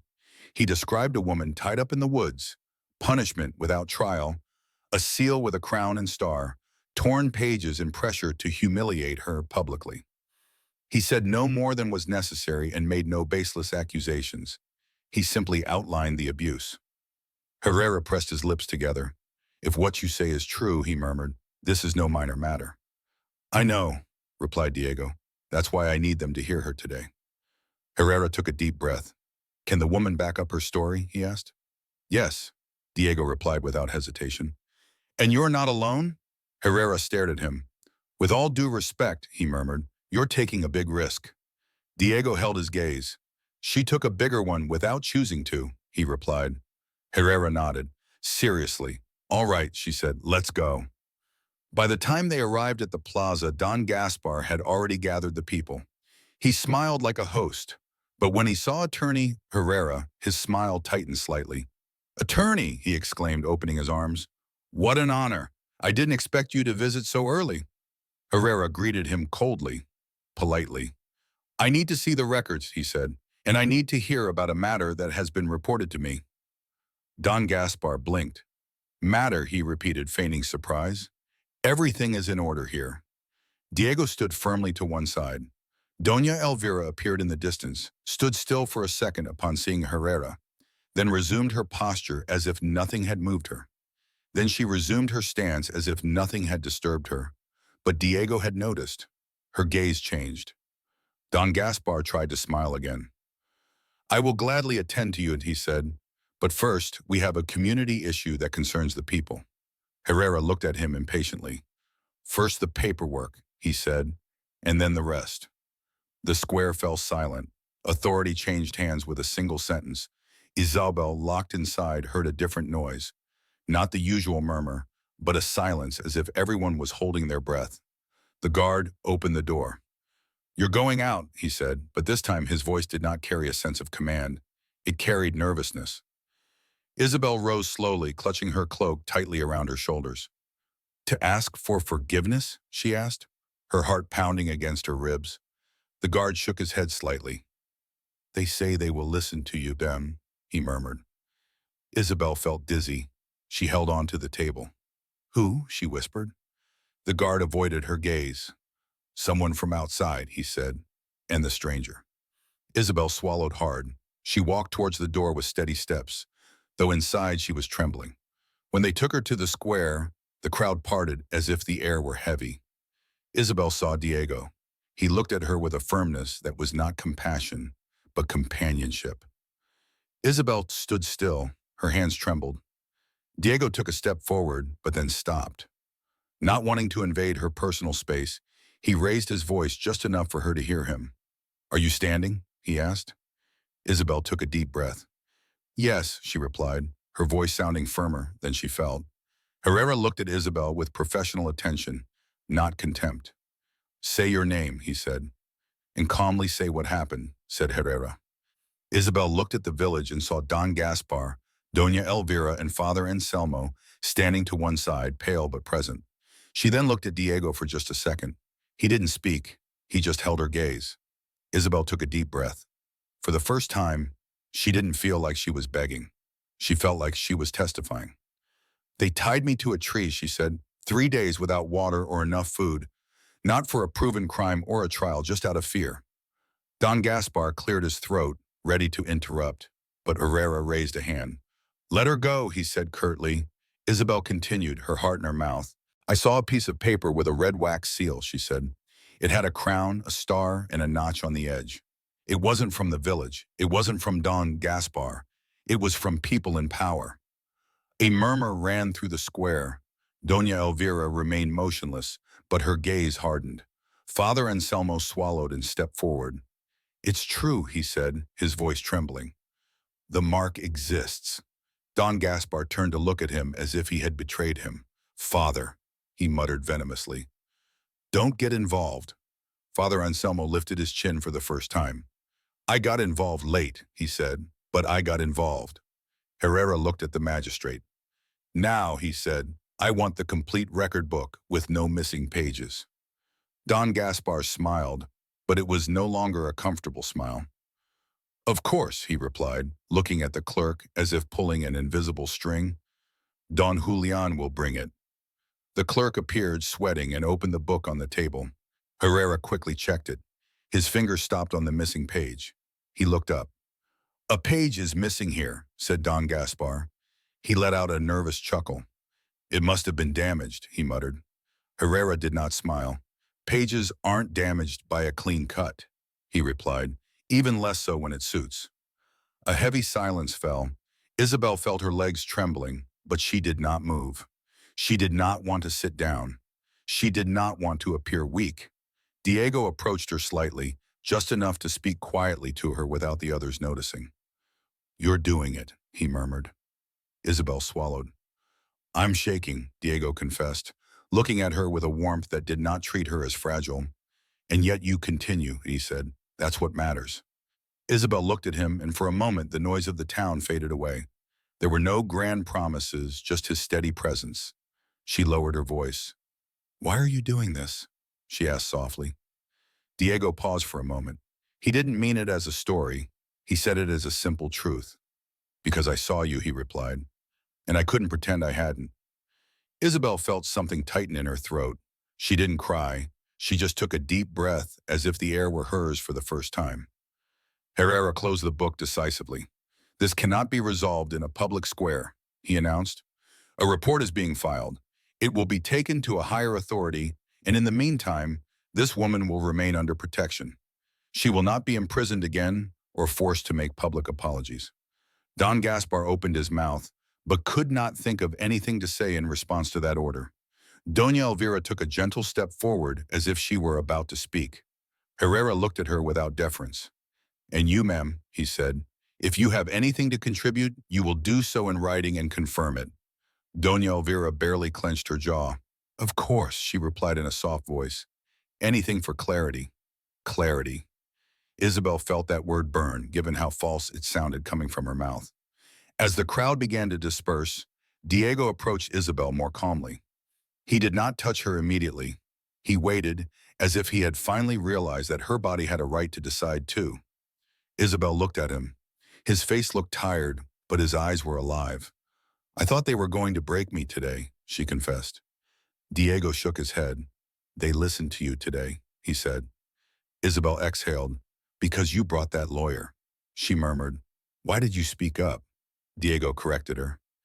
Isabel stared at him. That correction hit her right in the chest. Finally, Diego offered her his open hand, but didn't pull her in. May I? He asked. Isabel hesitated for a moment, then placed her hand in his. She didn't cling to it as if it were a lifeline. She placed it there in agreement. Yes, she said softly. Diego squeezed her hand gently, as if his strength were a ceiling, not a chain. I'm not going to save you one day, he said in a low, firm voice. I didn't come for a gesture. I came because I don't want to see you alone against the whole world again. Isabel felt her eyes moisten. She quickly wiped them with the back of her hand, angry with herself. I don't want to owe you anything, she murmured. Diego didn't let go of her hand. You don't owe me, he replied. Just stay. Isabel looked at him, confused. Stay where? She asked. Here, he said. In you, in your voice. Don't shrink back again just to make others feel comfortable. Isabel swallowed hard. Her hand trembled, but she didn't pull away. That's difficult, she confessed. I know, said Diego, and yet I ask you. Isabel exhaled, as if that request had given her a different place in the world. I don't know how to do it, murmured Diego. He looked at her with restrained tenderness. Neither do I, she admitted, but we'll learn. Isabel looked down at their joined hands, and in that moment she understood something. He wasn't a prince falling from the sky. He was a man who had chosen not to turn his face away. That was different. She looked up. If I get out of this, she said in a low voice, it won't be because you carried me. Diego nodded seriously. Will it be because you walked? He replied. Isabel tightened the cloak around her shoulders as if adjusting her life. Then she murmured, I'll go back to talk tomorrow. This time, without apologizing, Diego held her hand for a second longer, then let go respectfully. I'll be there, he said. Isabel looked at him, and for the first time, that promise didn't seem like a whim. All right, she replied, me too. The morning dawned in unusual silence, as if the town didn't know whether to breathe or hide. Isabel was in the town hall, but she no longer felt trapped. The door didn't feel as heavy since Mr. Herrera had spoken in the square. Nevertheless, when she heard footsteps, her stomach tightened. The guard poked his head in. They're looking for you, he said. Isabel stood up slowly. Who? She asked curtly. The lawyer, he replied, and the stranger. Isabel took a deep breath. Don't call him a stranger, she murmured, as if that word would undo everything she had achieved. His name is Diego. The guard didn't argue, he just nodded. Isabel walked down the hallway with her back straight. Diego was waiting for her at the threshold. He didn't approach her suddenly. He looked at her as one looks at someone doing something enormous without the world fully noticing. Ready? He asked. Isabel let out a short laugh. Not really, she replied. But here I am. Diego nodded. That's enough. Herrera was waiting for them in a small room containing a table and some papers. The notary was sitting on one side of the table, looking pale, and Father Anselmo was sitting on the other side with a rosary in his hands. Tomas stood in the back, pressed against the wall, neither getting involved nor leaving. Herrera pointed to a chair for Isabel. Sit down, he said. Isabel remained standing. I prefer it this way, she replied, her voice trembling slightly. Standing? Herrera looked at her for a moment and nodded. All right, he said. We're not here to humiliate you today. We're here to record the facts. The clerk swallowed nervously. Herrera looked at him. We're also here to record what's missing, he added. The clerk looked down. Diego stood next to Isabel without touching her, but close. She felt him like a wall that defended her without enclosing her. Herrera picked up a pen. Say again what you said about the seal, he said to Isabel. Just as before. Isabel took a deep breath. Red wax, she said, a crown, a 5-pointed star, and a notch on the edge. As if it had been pressed twice, Herrera wrote it down. Where did you see it? He asked. In the big house, Isabel replied. The clerk shifted uncomfortably. Herrera looked up. Name of the house, he ordered. Isabel clenched her fingers. I don't know the surname, she admitted. I only know who's in charge when he arrives, Don Elvira. Doña Elvira. Herrera wrote it down and then looked at Father Anselmo. Father, he said, you confirm the mark. The priest swallowed. Yes, he replied. The mark exists. You've seen it, Herrera asked. Father Anselmo hesitated. Diego remained silent. Isabel, she said sharply, don't leave me alone again. The priest closed his eyes for a moment, as if bracing himself for the blow. I didn't see the whole letter, he confessed, but I saw an impression of the old wax seal on a stored envelope, and I recognized the crown and the star. And the notch. Herrera straightened up. Where is that envelope? Father Anselmo asked. He squeezed the rosary. In the church, he said, his voice breaking with shame. I kept it out of fear, he continued, as if by keeping it, I could control the danger. Isabel exhaled through her nose. You kept it for yourself, she murmured. The priest lowered his head. Yes, he admitted, and that was wrong.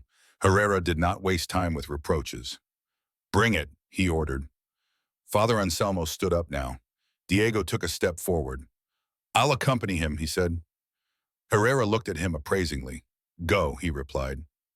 Isabel remained in the room with Tomas at the back. The clerk avoided looking at her as though she were a document he didn't want to sign. Herrera continued questioning her. Isabel, tell me who took you to the tree, he asked. Isabel swallowed. Her throat threatened to close, but she forced it open. People from the magistrate's office, she said, and someone from the big house who wasn't from the village. Herrera wrote it down. Can you describe him? Isabel nodded. Tall, with clean boots, she said. He didn't look like the people here. He looked as if I were in his way. Herrera nodded. Good. The clerk let out a sound as if he were choking. Herrera turned to look at him. Don Julian, he said coldly, you've been trembling since yesterday. Stop trembling and speak. The clerk swallowed. I just write, he muttered. Herrera put down his pen. Don't tell me that, he replied. There's a sheet of paper here that's been cleanly torn out, and it didn't tear itself out. The clerk shuddered. It was the magistrate. He blurted it out as if the word burned him. He was the one who ordered it. Isabel felt a blow to her chest. It wasn't a surprise. It was confirmation. Still, it hurt. Herrera raised his eyebrow. What does the page say? He asked. The scribe clasped his hands together. Payments, he murmured. Entries, travel expenses, visit accounts. Whose visits? Herrera insisted. The clerk looked at Isabel and then lowered his gaze, as if ashamed to utter a name. From Doña Elvira, said Tomas, sighing loudly as if a weight had been lifted from his shoulders. Herrera calmly wrote it down. And the seal? He asked. The clerk closed his eyes. It came in letters, he admitted. Letters brought by a man with an escort. He didn't stay in town. He came in, delivered them, and left. Isabel felt her legs buckle for a moment, but she held on. I didn't make it up, she murmured, more to herself than to the others. Tomas spoke from the back in a low but firm voice. I saw those letters arrive too, he said, and I saw how everyone stood up straight, as if the floor had turned to glass. Herrera looked at him. Name, he asked. Tomas, he replied. I work at the inn, and it's not in my interest to talk about it, but I'm tired of it. Herrera nodded. Good, Tomas. At that moment, Diego and Father Anselmo returned. The priest was carrying an old folded envelope with a hardened wax seal in one corner. Herrera took it carefully and held it up to the light. Isabel took a step forward without thinking. Diego did too, but he stayed behind her. Herrera pointed. Is this it? He asked. Isabel looked. The wax was worn, but the shape was still visible. The notch, the star, the crown. Isabel felt her eyes moisten, but she didn't cry. Yes, she said firmly. That's it. Herrera nodded seriously and muttered, Yes, it's a mark. The clerk swallowed. I can tell you where they kept the torn-out page, he confessed suddenly, as if something inside him had broken. They didn't burn it. They hid it in a desk drawer in the magistrate's house. Isabel felt the air catch in her throat. Diego clenched his jaw. Herrera stood up. Then we'll go, he said, and we won't ask permission to look in a drawer. The clerk turned pale. Counselor, I can't go, he murmured. Yes, you can, Herrera replied. I was going. Isabel swallowed and asked. Herrera looked at her intently. You can come if you want, he said, but you're under no obligation to see any more than you already have. Isabel turned to look at Diego. He didn't push her with his gaze. He left the decision up to her. Isabel took a deep breath. I want to, she replied. I want to close this chapter with my eyes open. They walked to the magistrate's house in a small group. The townspeople watched from afar. They weren't afraid of Isabel. They were afraid of Herrera and the paper that they finally couldn't tear off. Don Gaspar opened the door with a smile which froze when he saw the lawyer. Lawyer, he said too kindly. What a surprise, said Herrera, not returning the kindness. Open your desk, ordered Don Gaspar, letting out a tense chuckle. My desk, he repeated. This is a lack of respect, Herrera repeated, and that word was a wall. Doña Elvira appeared at the end of the corridor, as if the house had summoned her. She stood still when she saw Isabel. Well, she said softly, as if they were discussing a stain, the girl insists. Isabel looked at her directly. I insist because I'm alive, replied Doña Elvira. She nodded her head. That happens too, muttered Diego. He took a step forward, but Herrera stopped him with a glance. Now was not the time for heated words. Now was the time for papers. Gritting his teeth, Don Gaspar opened the drawer. Herrera reached in and pulled out a bundle of folded sheets of paper. The clerk put his hand to his mouth. There, he murmured. Herrera spread out the torn sheet. The numbering matched, and the columns showed entries and payments, as well as a line marked with a symbol.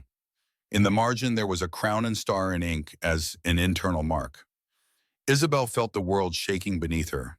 Herrera read aloud clearly so that there would be no misinterpretations. Payment per visit, per diem, compensation for silence. He read, and then looked up at Don Gaspar. Compensation for silence? Explain that to me. Don Gaspar swallowed hard. That's language. Explain it to me, Herrera repeated. Doña Elvira took a step closer. Counselor, she said calmly, just calm down. This can be resolved discreetly. It's best for everyone. Herrera looked at her as if he could finally see her for who she really was. Best for you, he replied. Not for the people, and certainly not for this woman. Doña Elvira clenched her jaw slightly. You're causing a scandal, she murmured. Herrera raised the sheet. A scandal rips out pages, he replied, not brings them to light. Isabel looked at Don Gaspar and saw beyond the mask of a decent man. She saw him as small and frightened, only holding himself up out of habit. You tied me up for that? Isabel asked, her voice trembling but firm. For a piece of paper? For a line? Don Gaspar tried to hold on to his smile, but he couldn't. I tied you up because you opened your mouth, he blurted out. In that sentence, his true self came out. Then he tried to correct himself. Because you were problematic. Isabel let out a breath. I was a witness, she said. That was all. Herrera carefully put the sheet away. You are immediately removed from your position, said Don Gaspar. You will report to the city to answer to a higher authority, and until then, you will not make any decisions on anyone's behalf. Don Gaspar opened his mouth, but nothing he could say to save himself came out. Doña Elvira lifted her chin. This will not stand, she said, her voice steady. Herrera looked at her coldly. I know, he replied. That's why everything will be in writing. Confirmed and copied. Isabel felt a strange kind of peace.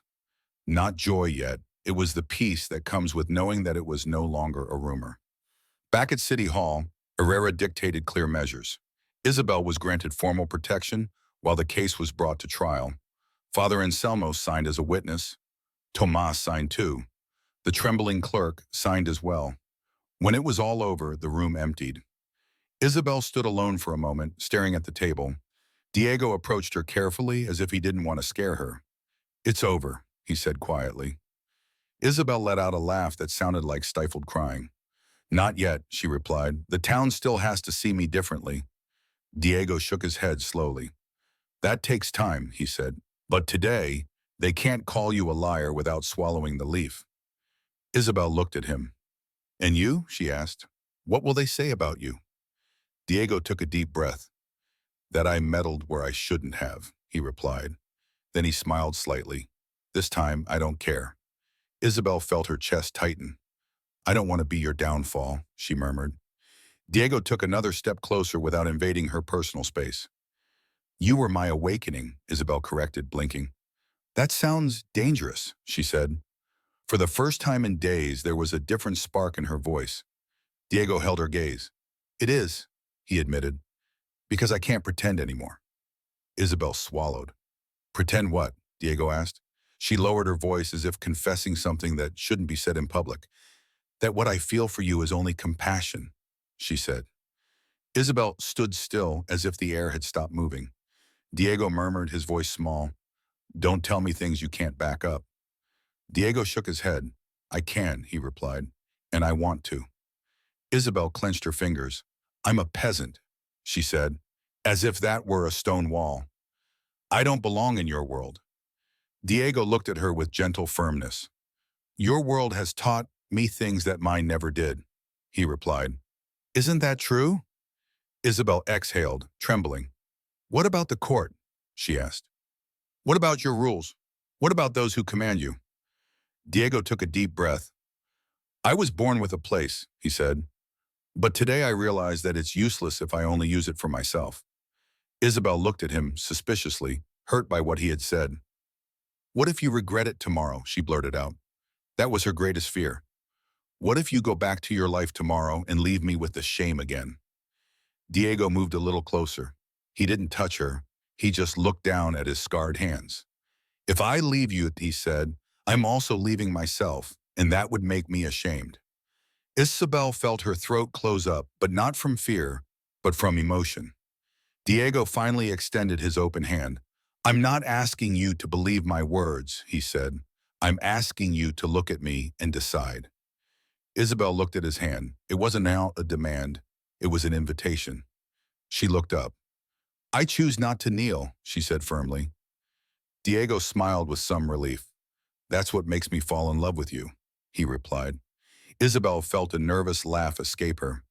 Don't say fall in love like that, she murmured, as if it were easy. Diego lowered his voice. It's not easy, he said. That's why I'm telling you the whole truth. Isabel swallowed. What whole truth? Diego asked.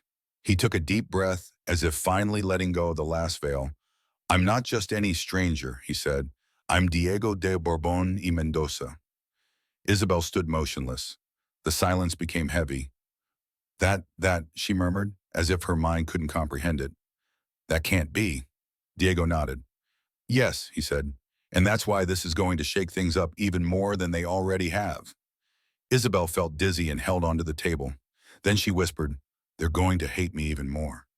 Diego moved closer quickly, but stopped before touching her. They're going to point the finger at you, he admitted, but they'll also have to listen to you because I'm going to put my name in front of yours, not above it. In front, Isabel looked at him, trembling. And why would you do that? She asked. Her voice broke. Why would you choose the hardest path? Diego looked at her as if it were the simplest thing in the world. Because I love you, he replied simply. And because I don't want a secret love or a favor or a handout from fate, I want you to be free. Isabel pressed her lips together, cried a single tear, and quickly wiped it away. She was furious.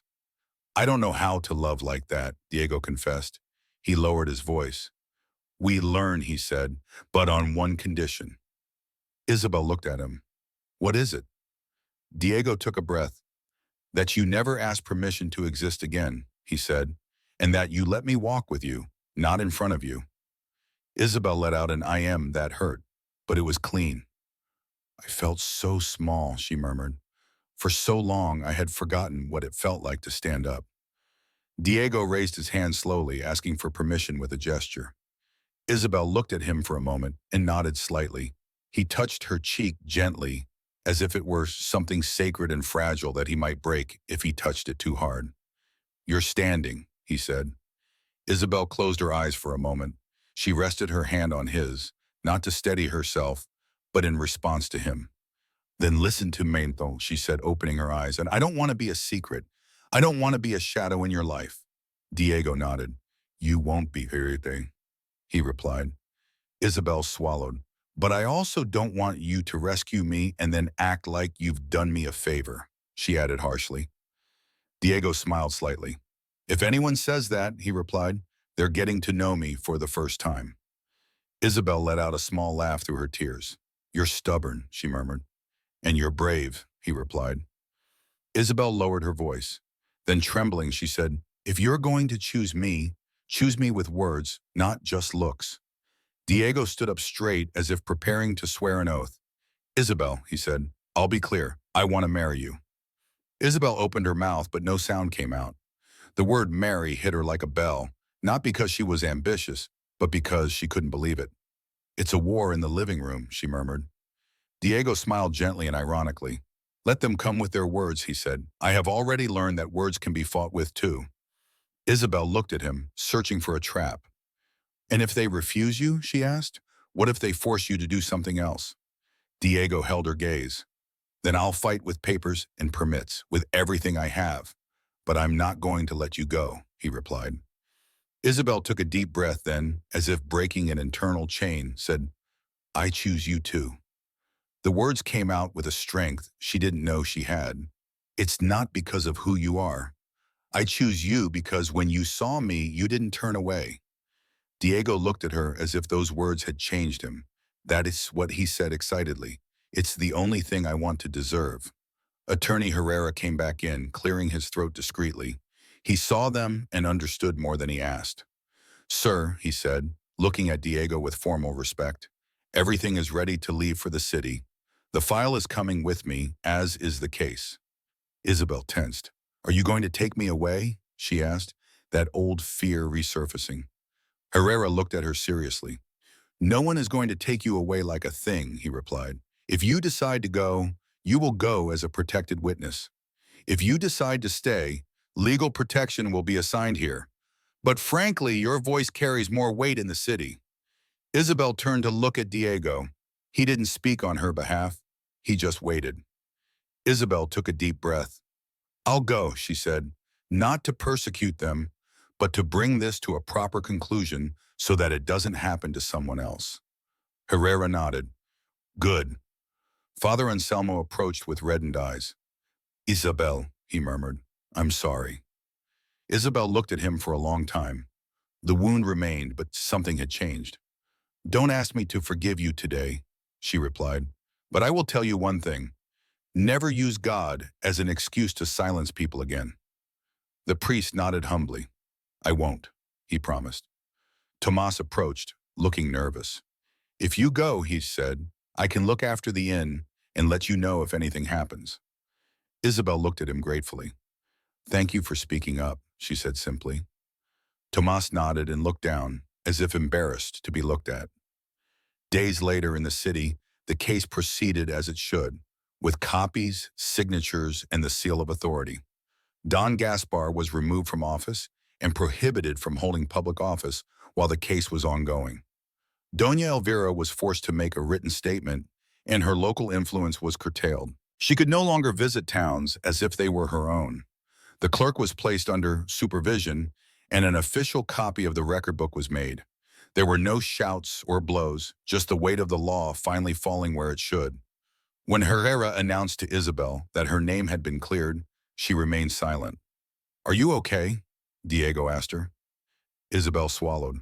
I feel light, she murmured, as if something had finally been lifted from her chest. Diego looked at her with restrained tenderness. They took it away because you stood up to them, he said. Isabel looked at him. And because I didn't leave, she replied. That afternoon, Diego took her to a small church far from the noise. There was no celebration or music yet. Only silence, but to Isabel looked at him nervously. What are we doing here? Diego asked. He approached the altar slowly. I promise to choose you with all my heart, he said, and I'm going to do it in front of the person who has to record it. Isabel felt her heart race. Diego, she murmured. He took out a piece of paper bearing an official stamp. Thanks to Herrera's intervention and the weight of Diego's name, permission and dispensation were obtained quickly, but also because of the clarity of the file that proved Isabel's integrity. They weren't ennobling her on a whim. They recognized her as an honest, free woman with rights. Isabel looked at him as if she had seen a door open without a catch. Is this real? She asked, barely above a whisper. Diego nodded. What if you say yes? He asked. Isabel took a deep breath, her hands trembling. I say yes, she replied.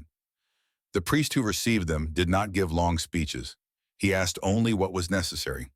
He looked at Isabel with respect, not judgment. He looked at Diego as a man about to change his life, not with exaggerated reverence. Do you accept? The priest asked. Diego looked at Isabel. Yes, he replied firmly.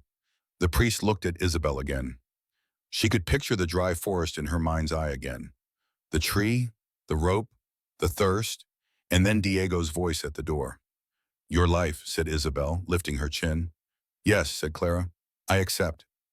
Diego exhaled as if he could finally breathe properly. He took her hand carefully, as if still asking for permission. I can't promise you an easy life, he murmured, so only she could hear him. But I promise you a life where your voice has a home. Isabel squeezed his fingers. And I don't promise you obedience, she whispered, smiling tremulously. I promise you truth, Diego smiled. That's what I want, she said. When they left, there was no crowd, only Herrera and Tomas, who had traveled to testify and say goodbye, and Father Anselmo, who had asked to come and make up for his silence. Herrera bowed his head. Madam, he said formally. To Isabel, that madam sounded like a door closing on the past. Tomas scratched the back of his neck. Well, what can I say, he murmured, unable to find the words. You really have come a long way. Isabel smiled. I did, she replied. And did you speak? Tomas nodded proudly. Father Anselmo took a step forward, his eyes moist. May God be with you, he said, and may he forgive me for taking so long.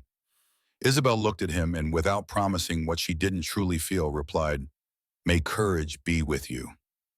So you won't be late again. Diego squeezed Isabel's hand. Ready? He asked, with a different kind of sparkle in his eyes now. Isabel laughed. Now I am, she said. Now I am ready. They walked together to a courtyard where there was a young tree. This wasn't the tree from the mountain. It was a different tree, one that was more alive and cleaner. Isabel took a piece of old rope from her bag, the same piece that Diego had kept as proof. She looked at it for a moment, not with hatred, but with determination. Then she left it on the ground and took a simple ribbon instead. Diego watched her, not asking any questions. Isabel tied the ribbon to the tree with a soft knot. Not to remember the pain, she said softly. To remember that I let it go. Diego approached her. And to remember, he added, that no one will ever tie you up again without facing you. Isabel looked at him, her eyes filling with emotion. Diego, she murmured, when I saw you in the forest, I thought life was only going to give me crumbs. Diego touched her forehead with his, that closeness needing nothing more. Today, he told her, take what is yours, your name, your peace in this love. Isabel closed her eyes for a moment, then opened them and looked directly at him. I'm not a fairy tale, said Diego. He smiled, his voice breaking with emotion. No, she replied, you are my truth. She squeezed his hand, smiled through her tears, and said what she could finally say without fear. And for the first time, I am free. Thank you very much for listening to this story from beginning to end. We hope it moved you as much as telling it moved us. We would love to hear your opinion. Leave us a comment telling us where you are listening from and what you like most about it. Rate this story from 1 to 10. What score would you give it? If you enjoyed the story, please subscribe to the channel and give it a like to show your support. This motivates us to keep creating and sharing more emotional and educational stories. Before we say goodbye, we'd like to remind you that a recommendation for another exciting and charming story will appear on the final screen. If you would like to watch it, simply click on the video. Thank you again for being here, and we'll see you in the next story.